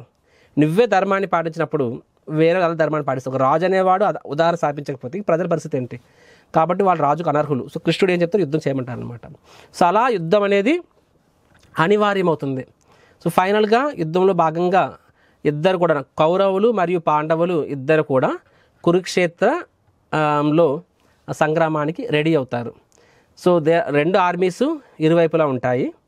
అండ్ ఇదంతా కూడా ధృతరాష్ట్రుడు అంధుడు కాబట్టి ఆయన యుద్ధంలో వెళ్ళలేడు. కాబట్టి ఆయన తన సొంత అంతఃపురంలోనే ఉంటాడు. అండ్ ధృతరాష్ట్రుడి యొక్క సేవకుడు సంజయుడు అనమాట. కాబట్టి సంజయుడు ఆ నరేషన్ అక్కడ ఏమవుతుందో చెప్తున్నారనమాట. సో యాక్చువల్గా మనం ఇప్పుడు చూసిన భగవద్గీతని ఎవరెవరికి చెప్పారు అంటే కృష్ణుడు అర్జునుడు చెప్పాడు, ఓకే. అదే విషయాన్ని సంజయుడు ధృతరాష్ట్రుడికి ప్యారలల్గా లైవ్ కామెంటరీ ఇస్తున్నాడు అనమాట. ఆకాశవాణి లాగా, వీడియో కాదు, ఆడియో కామెంటరీ. ఆకాశవాణి లాగా అనమాట, ఆడియో కామెంటరీ. ఇక్కడ మీకు అనిపించవచ్చు, ప్రభుజీ ఇది ఎలా సాధ్యం అని చెప్పి, హౌ ఇస్ ఇట్ పాసిబుల్, ఇదంతా ఫిక్షన్ అని చెప్పి. ఏమంటే ఎందుకు సాధ్యం కాదని, ఇప్పుడు ఎక్కడో క్రికెట్ మ్యాచ్ అవుతుంది, దాన్ని ఇక్కడ మనం టీవీలో చూడట్లే, టీవీలు లేనప్పుడు మనం రేడియోలో వినలే అప్పట్లో లైవ్ కామెంటరీస్ అనేవి. సో దాని టెక్నాలజీ అంటారు. సో సిగ్నల్స్, వేవ్స్ ఏదో అనుకోండి ప్రస్తుతానికి.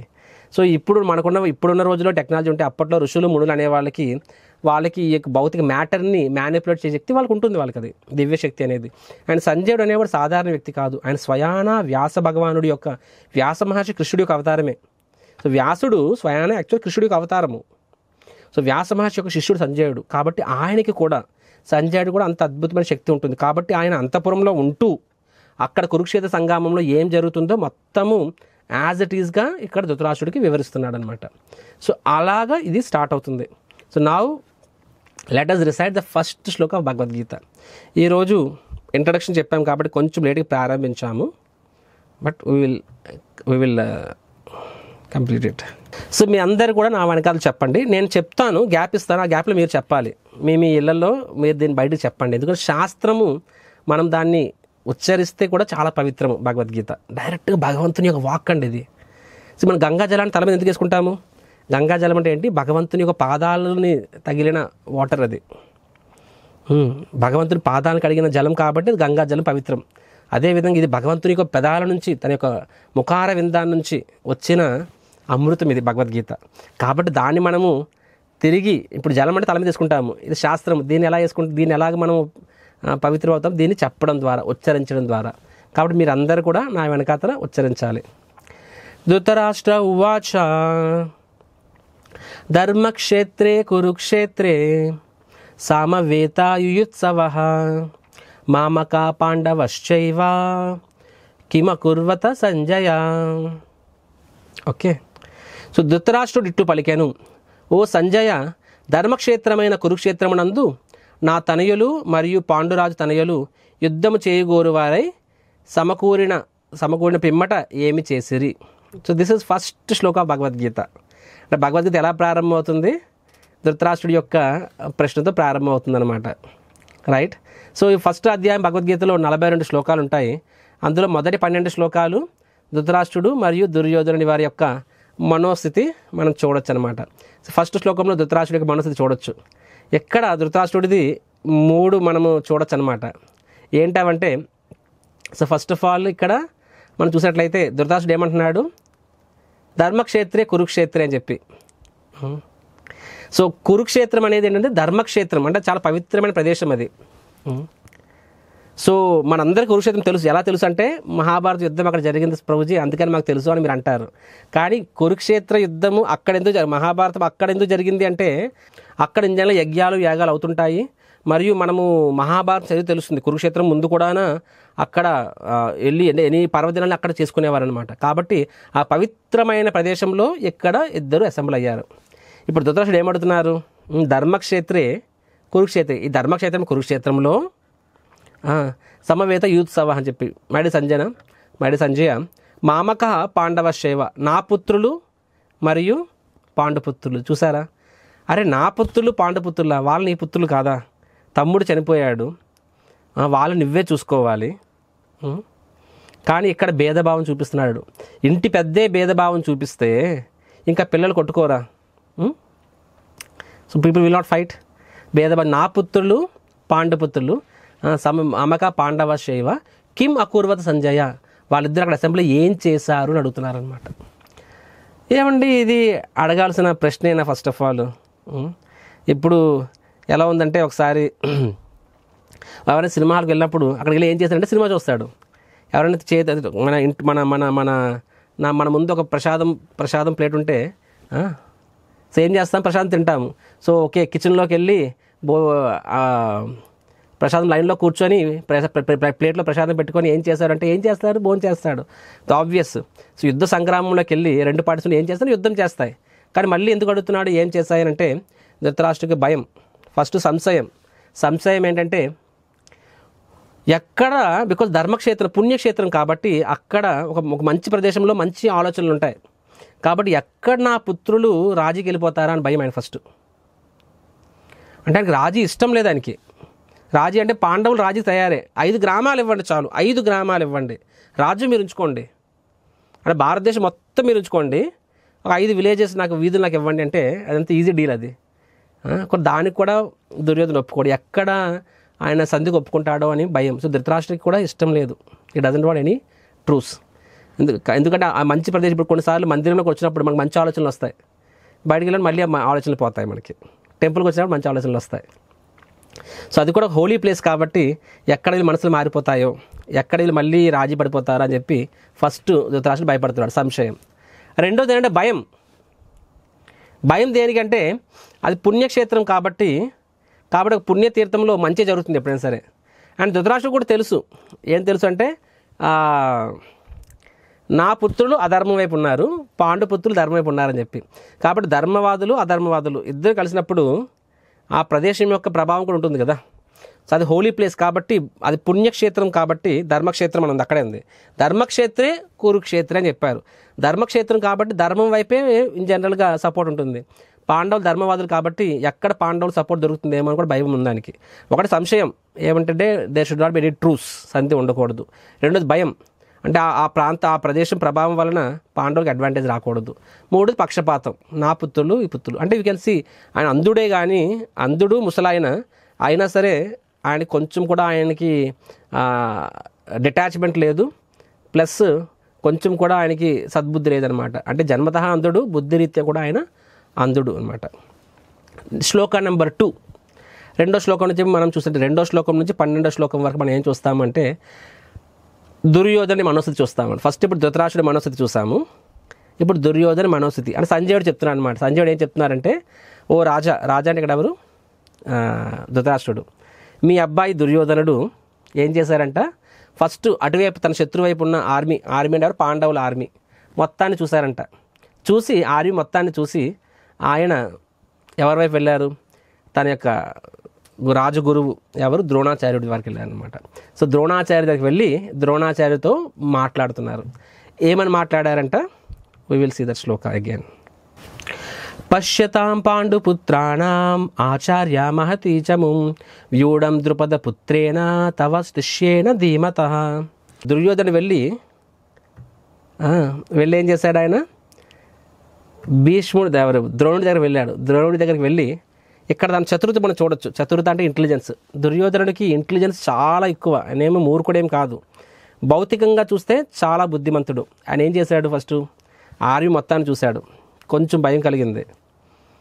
అప్పుడేం చేశాడు, ద్రోణుడి దగ్గరికి వెళ్ళాడు. వెళ్ళేమంటారంటే పశ్యతాం పాండుపుత్రాణం, ఓ ఆచార్య చూడండి ఒకసారి అక్కడ పాండవులు అందరూ ఎలా అసెంబ్లీ అయినారో చూడండి, అసెంబ్లీ అయి ఉన్నారని చెప్పి.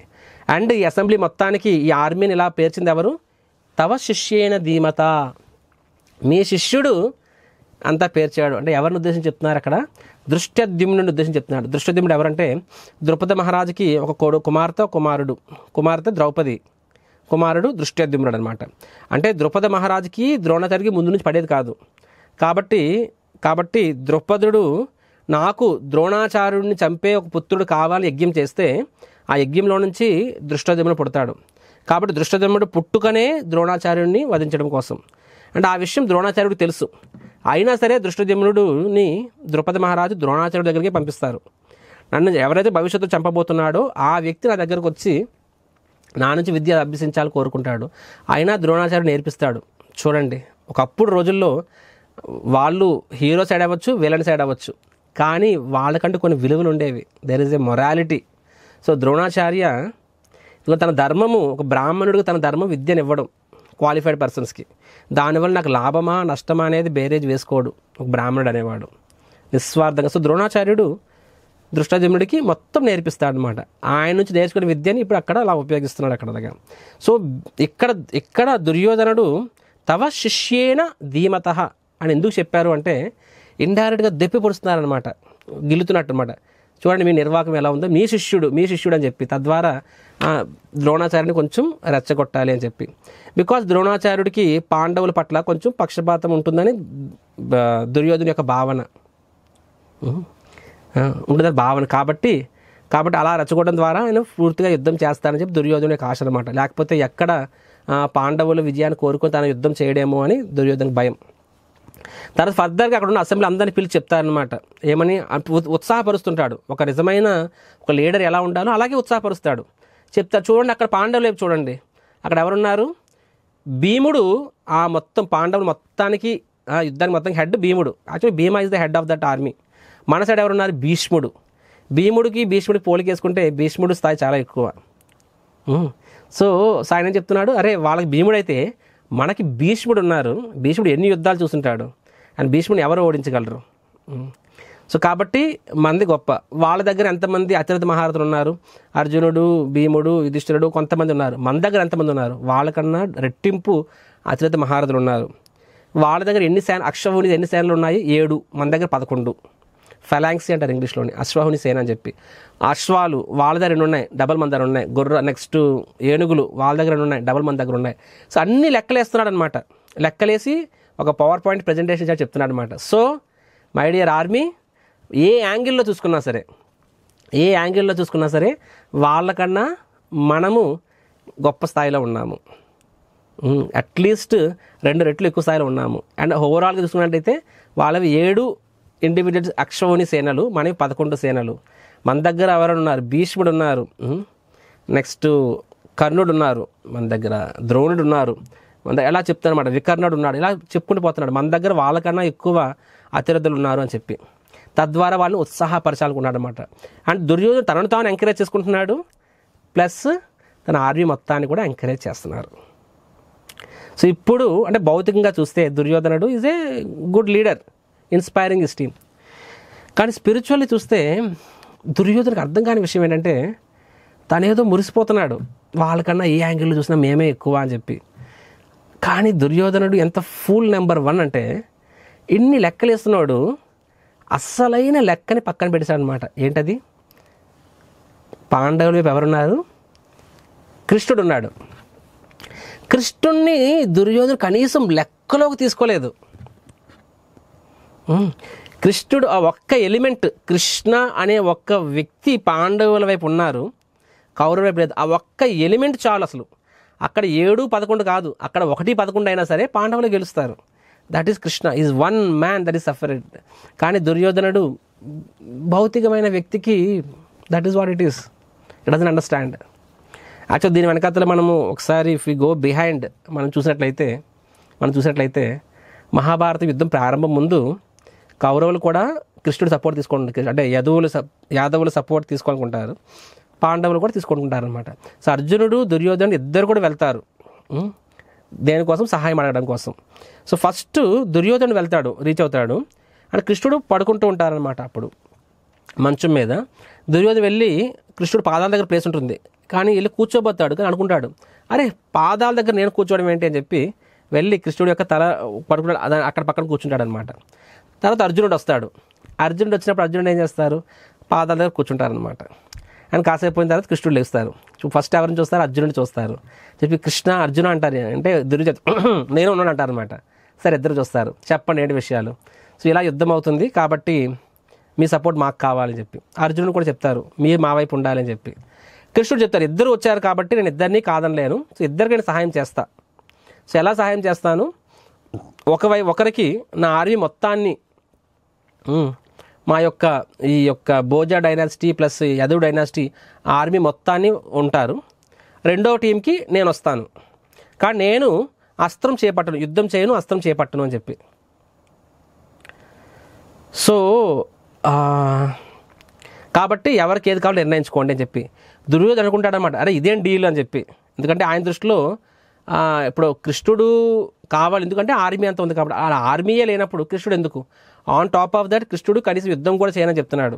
అంటే ఇది ఎలా ఉందంటే ₹1 వర్సెస్ ₹1,00,00,000 అని చెప్పి.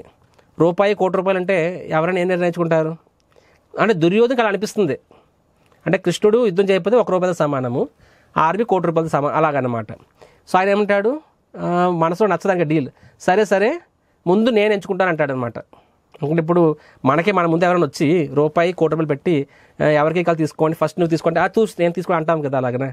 సో అలాగనే ఇక్కడ దుర్యోధన ఏమంటాడు, లేదు ఫస్ట్ నేను సెలెక్ట్ చేసుకుంటా అంటాడు అనమాట. కృష్ణుడు అంటారు, లేదు అర్జునుడు చిన్నవాడు కాబట్టి అర్జునుడిని ఛాన్స్ ఇవ్వండి, మనం కూడా అది చూస్తాం, చిన్నపిల్లలకు ఫస్ట్ ఛాన్స్ ఇస్తాము. అప్పుడు దుర్యోధన లేదు ఫస్ట్ నేను వచ్చాను కాబట్టి ఫస్ట్ నాకు ఛాన్స్ ఇవ్వాలి అంటారు.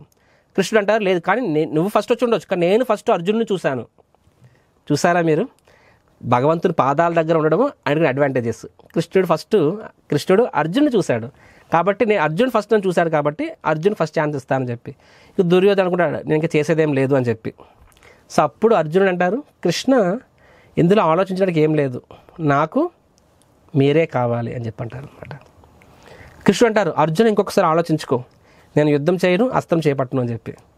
అర్జున్ అంటారు, మీరు ఉండండి, మాకు అది చాలు, మాకు ఇంకేం అవసరం లేదని చెప్పి. దుర్యోధన మనసులో పొంగిపోతారనమాట, యాహూ అన్నట్టుగా అనమాట. కానీ బయట ఆనందం బయటపడ్డావు, కానీ మనసు అనుకున్నాడు, అరే అర్జునుడు పిచ్చోడును, ఈజ్ ఎ క్రేజీ ఫెలో, ఎవడైనా ఇలాంటి డెసిషన్ తీసుకుంటాడా అని చెప్పి.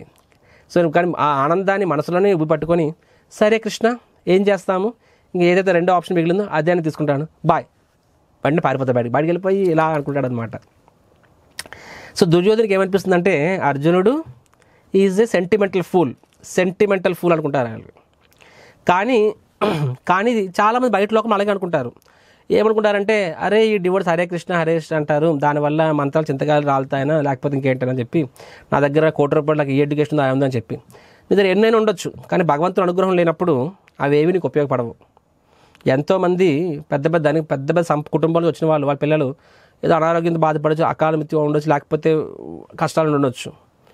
కానీ భగవంతుడి యొక్క అనుగ్రహం ఉన్నప్పుడు ఈవెన్ సింపుల్ అంతెందుకండి, కొన్నిసార్లు I have seen in my own life, నాకు తెలిసిన వ్యక్తి కనీసం 1,000 కోట్లు ఉంటాయి తక్కువ, but there sun is physically handicap life long అలాగే అనమాట. అండ్ మనం ఇంకోసారి చూడొచ్చు, కొన్నిసార్లు అనాథగా పడిన పిల్లవాడు దుఃఖలా తయారవుతాడు, వాడికి ఎవడు హార్లిక్స్ ఇచ్చారు, ఎవడు సెర్లాక్ ఇచ్చాడు, but he's got so strong. So భగవంతుని అనుగ్రహం ఉంటే దాన్ని ఎవరు వాళ్ళు అడ్డుపడలేరనమాట. సో డివోటీ అనే వాళ్ళకి కృష్ణుడిని పక్కన పెట్టి వచ్చే ఆనందం వాళ్ళకి వద్దు. అది బయట వాళ్ళు ఏమనుకుంటారు, అరే నేను భగవంతుకి ఎందుకు సేవ చేయాలి, ₹10 భగవంతుడు ఎందుకు ఇవ్వాలి, ఆ ₹1,000 ఉంచుకుంటే నా కుటుంబం బాగుపడుతుందేమో, నా భవిష్యత్తు ఉపయోగపడుతుందేమో. సో భగవంతుడి విషయంలో కూడా ఆయన కక్కుర్తి పడతాడు. డివోటీ అనేవాడు అర్థమవుతుంది, భగవంతుడికి ఛాన్స్ వచ్చినప్పుడు వదులుకోవడం అనమాట. భగవంతుడు నా పక్కన ఉంటే అన్నీ ఉన్నట్టు అనుకుంటాడు. సో అర్జునుడు is happy with Krishna. So దుర్యోధనకి ఆ విషయం అర్థం కావట్లే, ఆయన భౌతికంగానే ఆలోచించాడు. ఆయన ఆ ఆలోచన ప్రకారంగా నేను బెటర్ పొజిషన్లో ఉన్నాను అనుకున్నాడు. ఆయన తెలియని విషయం ఏంటంటే, కృష్ణుడు ఎత్ర యోగేశ్వర కృష్ణ ఎత్ర పార్థో ధనుర్తర తత్ర శ్రీ విజయో భూతి ధ్రువా నీతిర్ మతిర్మమ. ఎక్కడైతే కృష్ణుడు ఉంటాడో అక్కడ ఖచ్చితంగా విజయం ఉంటుంది, విజయలక్ష్మి ఉంటుంది, అక్కడ నీతి అనేది ఉంటుంది, ధర్మం అనేది ఉంటుంది, శక్తి అనేది ఉంటుంది. దీన్ని ఎవ్వరూ ఆపలేరు. ఆ విషయం దుర్యోధనకు తెలియదు. దుర్యోధన మనస్తత్వాలు లోకంలో చాలా ఉన్నాయి, వాళ్ళకు కూడా తెలియదు. ఎందుకు వీళ్ళు హరే కృష్ణ, ఎందుకు వీళ్ళు రోజు గంట సేపు వేస్ట్ చేసుకుంటున్నారు, ఎందుకు వీళ్ళు అన్నీ పాటిస్తున్నారు అలా అనుకుంటారు. కానీ అందుకని వాళ్ళ లెక్కలు అలా ఉంటాయి కాబట్టి. ఎనీహో, సో ఈ విధంగా దుర్యోధన ఎంకరేజ్ చేయాలి ట్రై చేశాడు. అంతట్లో ఏమైంది, యుద్ధం స్టార్ట్ అవుతుంది. ఫస్ట్ భీష్ముడు తన యొక్క శంఖాన్ని పూరిస్తారనమాట. శంఖాన్ని పూరిస్తారు, బిగ్గర సౌండ్ వస్తుంది. కానీ ఆ సౌండ్కి పాండవుల తరపు ఎవరు కూడా భయపడరు. తర్వాత కౌరవులు పూరిస్తారు, పాండవులు పూరిస్తారు. ఫస్ట్ కృష్ణుడు పూరిస్తారనమాట. కృష్ణుడి యొక్క శంఖం పేరు పాంచజన్యం. నెక్స్ట్ అర్జునుడు పూరిస్తాడు, అర్జునుడి యొక్క శంఖం పేరు దేవదత్త. తర్వాత భీముడు పౌండ్రక. సో ఇలాగా నెక్స్ట్ యుధిష్ఠిర్ మహారాజ్, ఆయన యొక్క శంఖం పేరు అనంత విజయ. సో ఈ విధంగా పాండవులందరూ శంఖం పూరిస్తారు.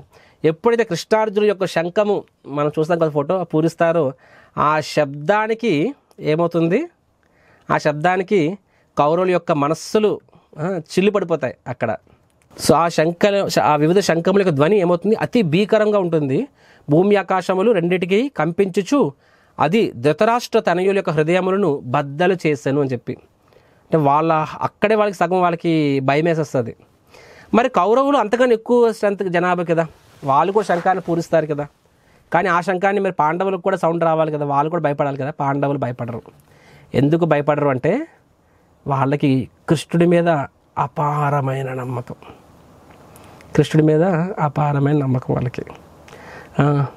సమాశ్రితాయే పదపల్లవ ప్లవం భవత్పదం పుణ్య యశోమురారే, రైట్.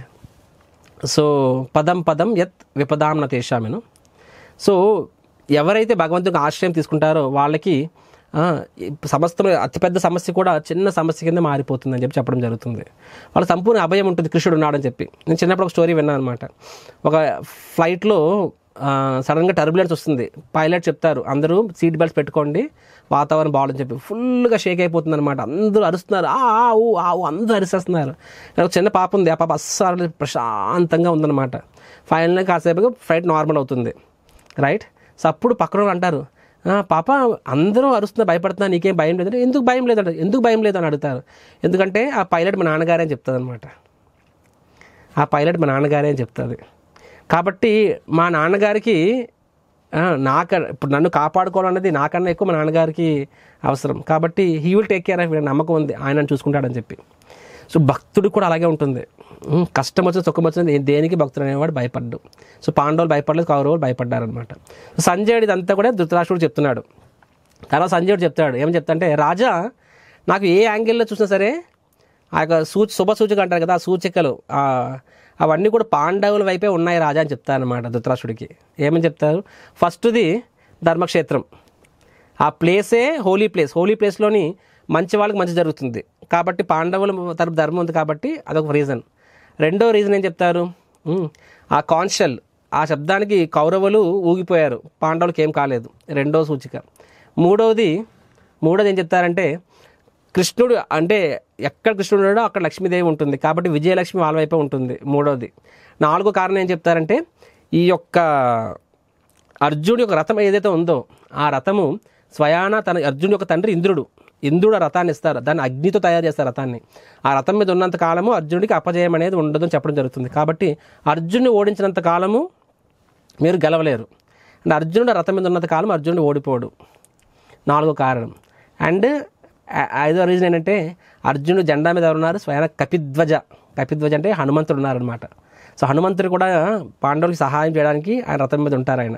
సో ఎప్పుడైతే యుద్ధంలో భీష్ముడు బిగ్గరగా అరుస్తాడో అదే టైంలో హనుమంతుడు కూడా రథం నుంచి బిగ్గరగా అరిచేవాడు. So he would make double sound. So ఆ సౌండ్కి ఇద్దరు కూడా పవనపుత్రులే కదా, భీముడు పవనపుత్రుడే, హనుమంతుడు కూడా పవనపుత్రులే. సో ఆ శబ్దానికి సగం మంది కౌరవులు చనిపోయేవాళ్ళు. సో ఇక్కడ సంజయుడు ఓపెన్గా చెప్తాడు, ఏ యాంగిల్ చూసినా సరే అక్కడ నాకు అన్ని సూచికలు కూడా పాండవుల యొక్క విజయం వైపే చూపిస్తున్నాయని చెప్తారనమాట.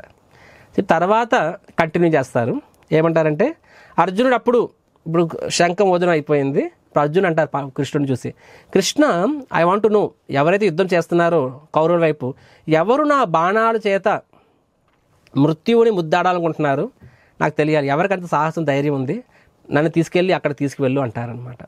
సో కృష్ణుడు అప్పుడు అర్జునుడిని రథం మీద అక్కడ తీసుకెళ్తారు. ఎగ్జాక్ట్గా ఇప్పుడు కౌరవులు 11 అశ్వని సేనలు అంటే లక్షల మంది ఉన్నారు అక్కడ. కానీ కృష్ణుడు ఎక్కడ తీసుకెళ్తారంటే ఎగ్జాక్ట్గా భీష్ముడు, ద్రోణుడు మరియు తన బంధువులు ఎక్కడైతే ఉన్నారో అక్కడికి తీసుకెళ్ళి రథాన్ని అక్కడ పెడతారు. ఎందుకంటే కృష్ణుడికి తెలుసు భగవంతుడికి మన హార్ట్ మనకన్నా ఎక్కువ మన హార్ట్ భగవంతుడికి తెలుస్తుంది. కాబట్టి అర్జునుడికి హార్ట్ వీక్నెస్ ఎక్కడ ఉందో కృష్ణుడికి బాగా తెలుసు. కాబట్టి ఎగ్జాక్ట్గా ఆ వీక్నెస్ని ముందే అడ్రస్ చేయాలి. యుద్ధం ప్రారంభమైంది కాదు, యుద్ధం ప్రారంభం అవ్వకముందే ఆ వీక్నెస్ అడ్రస్ అవ్వాలన్నమాట. కాబట్టి కృష్ణుడు ఏం చేస్తారంటే అర్జునుడిని తీసుకెళ్ళి డైరెక్ట్గా అక్కడ నిల్చోబెడతారనమాట, భీష్ముడు, ద్రోణుడు వాళ్ళందరూ ఎదురుగాన. అండ్ ఎప్పుడైతే అర్జునుడు ఆ భీష్మ ద్రోణుల్ని తన బంధువుల్ని చూస్తారో అర్జునుడికి అక్కడ ఏమవుతుంది, వెంటనే he becomes very very disturbed. వెంటనే అక్కడ ఏమవుతుందంట, ఆయన చెప్తారు, వెంటనే ఆయనలోని ఆ కంపాషన్ అంటే ఆ దయార్థ భావం వచ్చేస్తుంది. యాక్చువల్గా అర్జునుడు చాలా క్వాలిఫైడ్ పర్సన్, కానీ ఇక్కడ కృష్ణుడు జగన్నాథక సూత్రధారి. సో భగవంతుడు అర్జునుడి ద్వారా ఈ జ్ఞానం చెప్పాలనుకుంటున్నారు. కాబట్టి అర్జునుడిని ఆయన ఇంటెలిజెన్స్ని భగవంతుడు ఒక రకంగా మోహంలో పెట్టేస్తాడు. సో దట్ అర్జునుడు సగటు వ్యక్తిలో ప్రవర్తిస్తాడు. అర్జునుడు తెలియదా నేను భీష్ముడితోని ద్రోణుడితో పోటీ చేయని అర్జునుడు తెలియదా? యుద్ధం కోసం కొన్ని వారాల పాటు ప్రిపేర్ అయ్యారు, తెలియక అక్కడికి వచ్చేస్తాడా? సడన్ సర్ప్రైజ్ ఏం కాదు కదా. మరి ఇప్పుడు మాత్రమే ఎందుకు అర్జునుడికి వెంటనే అమ్మో వీళ్ళందరినీ నేను ఎలా యుద్ధం చేయగలను అని ఎందుకు సడన్గా కంపాషన్ ఎందుకు వచ్చింది? ఆ కంపాషన్, ఆ కరుణాభావం ఇప్పుడు ఎందుకు వచ్చింది? అర్జునుడు ఇప్పుడు ఏమైనా చంపలేదా? ఎప్పుడు యుద్ధం చేయలేదా? మొదటిసారి ఆయనకి అదని తెలియదు, ధర్మం గురించి తెలియదు ఆయనకి. తమ్ముడు తనవాడైనా సరే ధర్మం వైపు లేకపోతే వారు యుద్ధం చేయాలనే విషయం తెలియదా?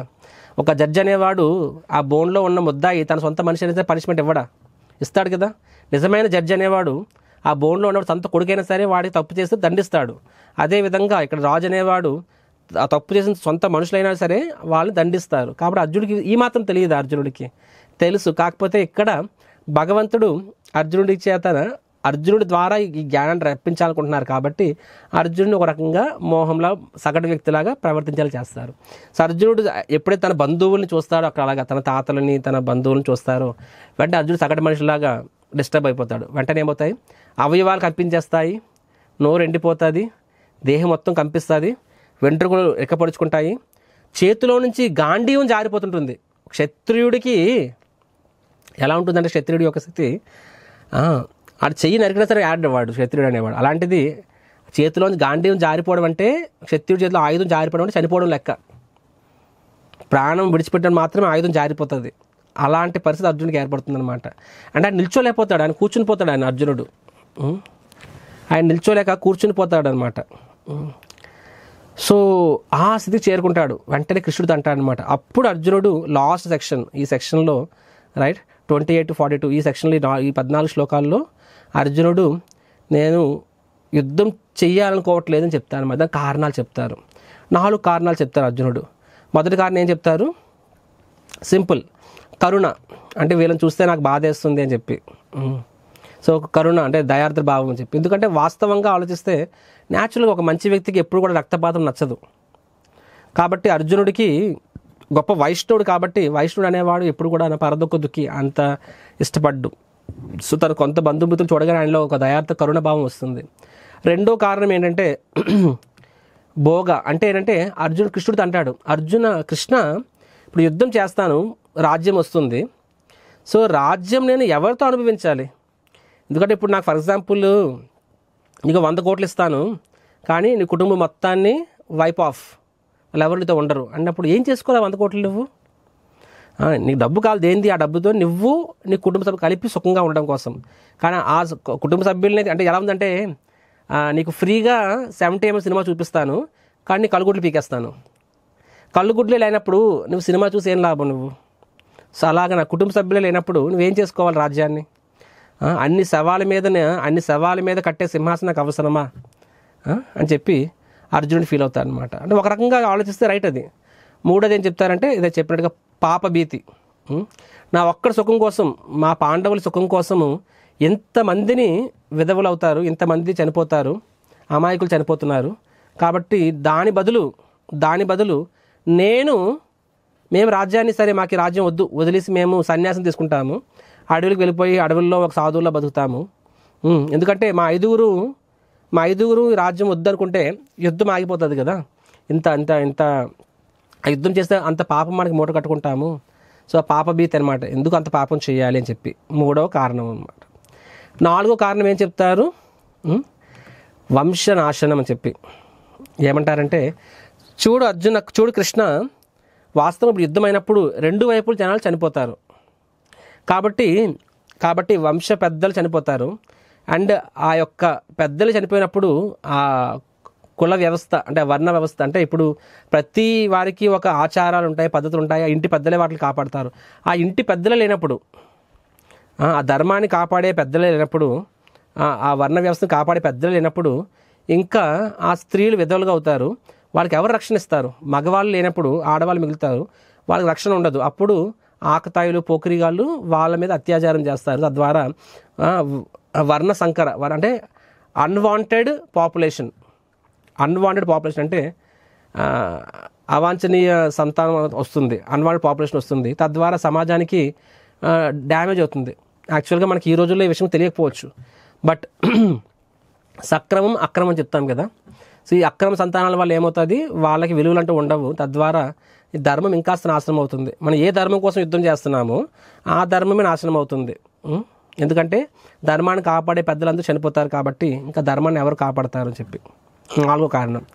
5వ కారణం ఏం చెప్తారు, సో ఒక రకంగా యుద్ధం చేయాలని నాకు తెలుసు, ఎందుకంటే వాళ్ళు తప్పులు చేస్తున్నారు కాబట్టి వాళ్ళు ఉండకూడదు. 2వ రకంగా యుద్ధం చేయడం వల్ల కూడా నష్టాలు ఉన్నాయి కాబట్టి ఏది రైటో ఏది రాంగో తెలుసుకోలేకపోతాం, కాబట్టి నాకు అసందిగ్ధంలో ఉన్నాను, నాకు ఈ అసందిగ్ధత పోదేమో, కాబట్టి నేను ఏం చేయాలి నిర్ణయించుకోలేకపోతున్నా అని చెప్పేసి అర్జునుడు కూలబడిపోతారు రథం మీద.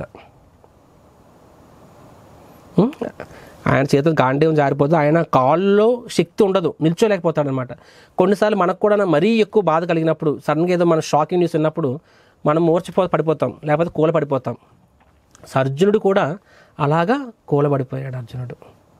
దాంతో ఈ అధ్యాయం ఇక్కడితో ముగుస్తుంది. సో మనం చూసినట్టు ఇక్కడ మొదటి అధ్యాయం మొత్తం మీద కృష్ణుడు మాట్లాడరు, Krishna dozen speak even one word. అర్జునుడు చెప్తున్నారు, వింటున్నారనమాట. 2వ అధ్యాయం నుంచి కృష్ణుడు మాట్లాడతారు. సో మొదటి అధ్యాయం సింపుల్ చెప్పాలంటే ఈ భగవద్గీత అనే దివ్య జ్ఞానము, భగవంతుని వాక్కు, దివ్య జ్ఞానం యొక్క ప్రీఫేస్, ఇంగ్లీష్లో ప్రీఫేస్ అంటారు, అంటే ముందు సూచిక, ముందు పదం మీద అంటారు కదా. ఫస్ట్ అధ్యాయం అనేది ప్రీఫేస్ అనమాట, దిస్ హోల్ చాప్టర్. అంటే it is setting the system, setting the scene for Krishna to speak knowledge. So అర్జునుడు ఆ విధంగా బివిల్డర్ అవుతాడు, కన్ఫ్యూజ్ అవుతాడు. ఆయన కన్ఫ్యూజ్ అవ్వడానికి కారణాలు ఉంటాయి. సో ఆ కారణాలని అర్జునుడు వివరించాడు అనమాట. ఇప్పుడు కృష్ణుడు వాటికి సమాధానం చెప్తాడు. మనం ఒక్కసారి ఆలోచిస్తే అర్జునుడు చెప్పిన 5 కారణాలు కూడా ఎవ్రీథింగ్ హ్యాజ్ ఏ మెరిట్, ప్రతిదానికి ఒక అర్థం ఉంది. అవేమి ఏది పడితే చెప్పలేదు ఆయన. ఒక రకంగా ఆలోచిస్తే ఆయన చెప్పిన 5 పాయింట్స్ రైటే, కానీ సో అప్పుడు కృష్ణుడు ఏం చెప్పాడు, కృష్ణుడు ఆయనకి ఎలా అర్థం చేస్తాడు అనేది మనం చూస్తాం అనమాట. సో ఈ విధంగా మొదటి అధ్యాయం పూర్తవుతుంది. 2వ అధ్యాయం రేపు మనం ప్రారంభిస్తాము. సో బిఫోర్ వి కంక్లూడ్, మనం ముగించే ముందు చెప్పేది ఏంటంటే 2వ అధ్యాయం నుంచి కొంచెం సబ్జెక్ట్ క్లిష్టంగా ఉంటుంది.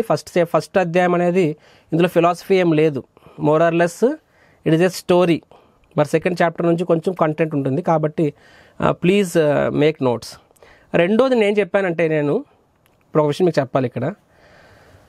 మీరు చూడండి, నేను చెప్పినట్టుగా భగవద్గీత అనేది కృష్ణుడు అర్జునుడికి చెప్పాడు, అదే భగవద్గీతని సంజయుడు ధృతరాష్ట్రుడు కూడా చెప్పాడు, అవునా కాదా? So at the end of Bhagavad Gita మనం చూసినట్లయితే అర్జునుడు తన మనస్సు మార్చుకొని కృష్ణుడు చెప్పినట్టు చేస్తాడు. అర్జునుడు మనస్సు మారుతుంది పూర్తిగా. అండ్ అదే జ్ఞానాన్ని సంజయుడు ధృతరాష్ట్రుడికి చెప్పాడు, కానీ ధృతరాష్ట్రుడి యొక్క మనస్సు 1% కూడా మారదు. Same knowledge, zero as it is, zero change. So అర్జునుడికి for him it is a transformation, ధృతరాష్ట్రుడికి for him it is information. ఒకటి ఇన్ఫర్మేషను, ఇంకొకటి ట్రాన్స్ఫర్మేషను, అవునా కాదా? సో ఎందుకు అలా అంటే, అర్జునుడు కృష్ణుడి నుంచి ఏ భావంలో విన్నాడంటే సరెండర్డ్ భావంలో విన్నాడు. సరెండర్ అంటే శరణాగతి భావంలో విన్నాడు, కాబట్టి ఆయన హృదయంలో పరివర్తన వచ్చింది.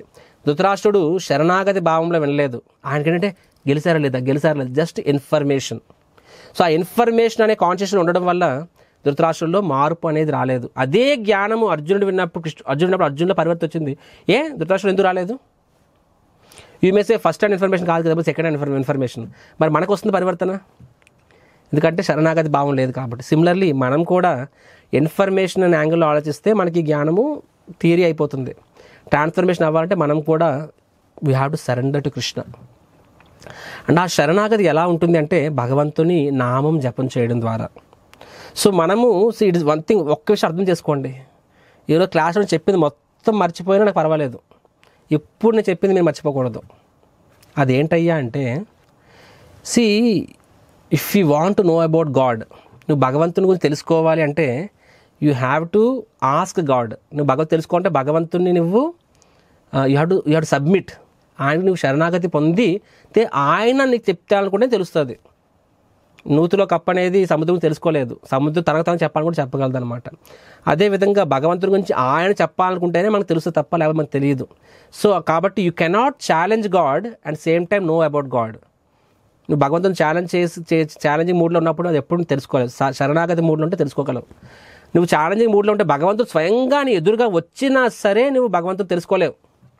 ఎగ్జాంపుల్ దుర్యోధనుడు ఎగ్జాంపుల్. కృష్ణుడు రాయబారానికి వచ్చినప్పుడు దుర్యోధనుడు కాకపడతాడు, కృష్ణుడు ఒప్పుకోడు.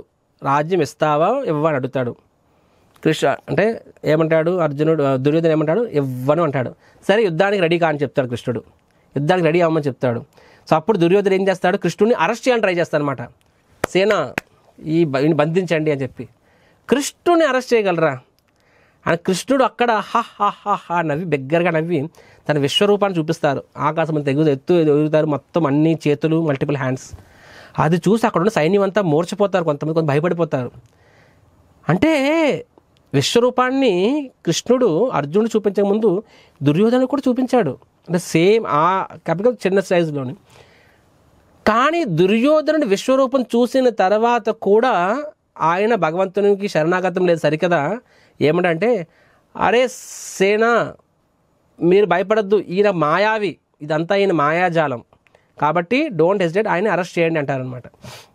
అంటే కృష్ణుడు చూపించినా సరే దుర్యోధనుడు నమ్మడు కృష్ణుడిని.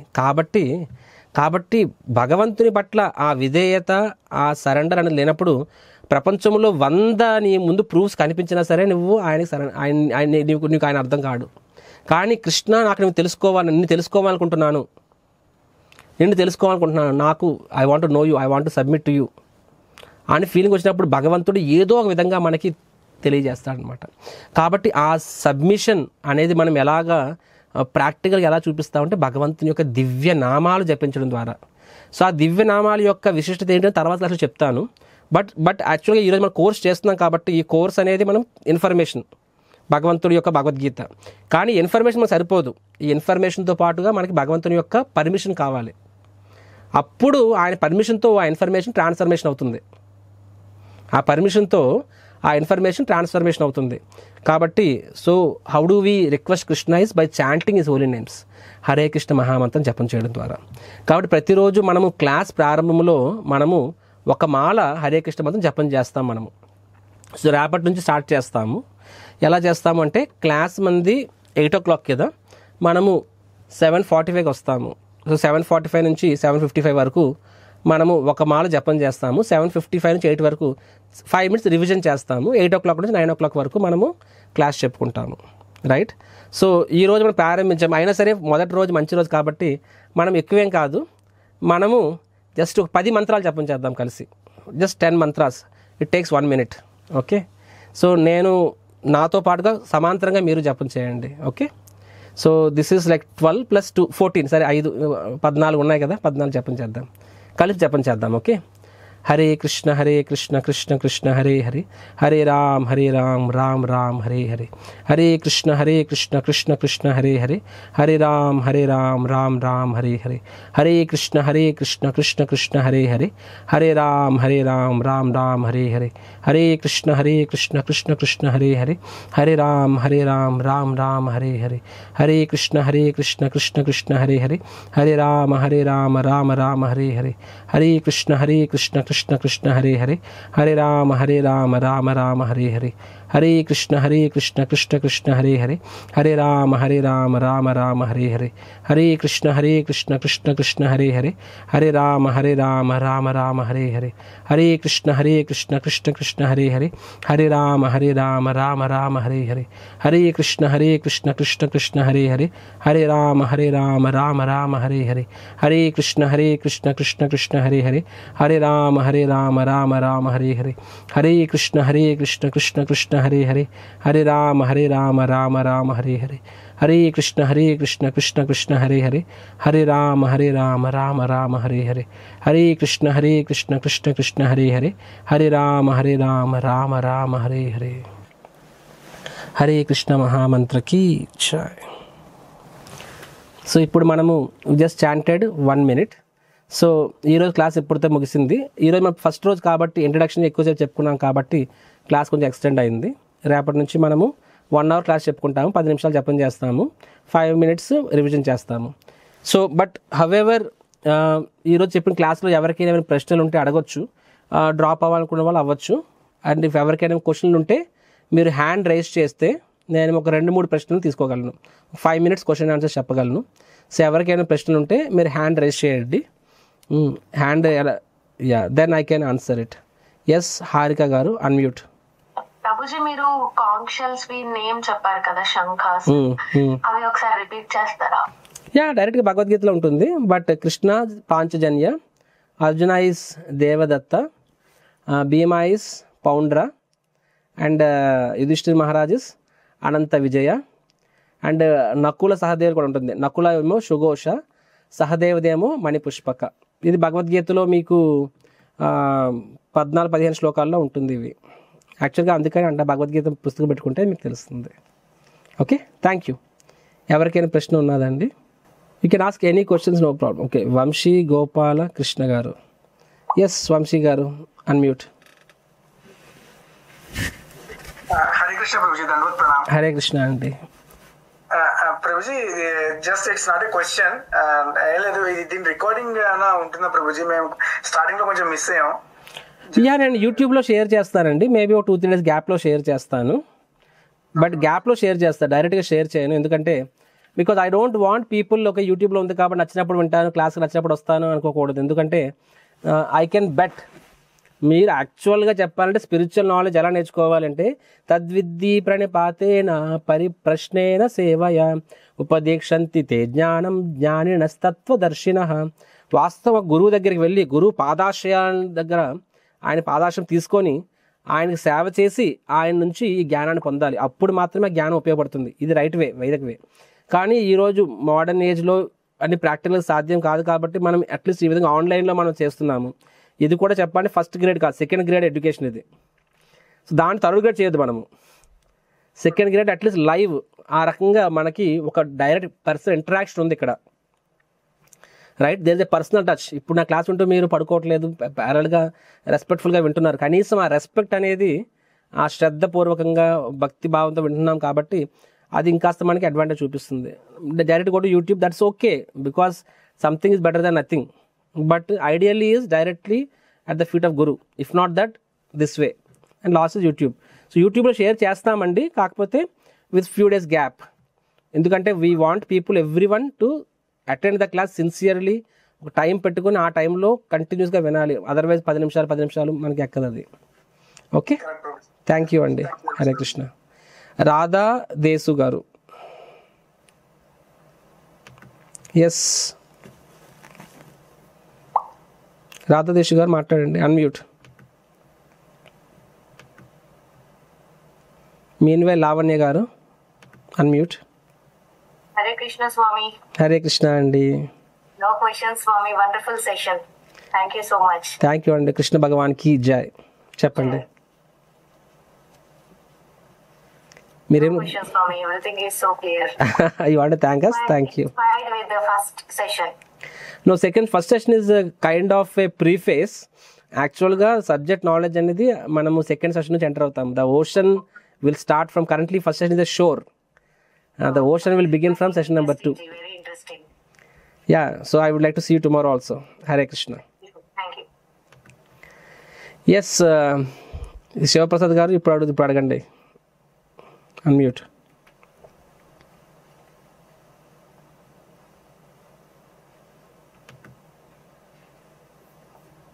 అన్మ్యూట్.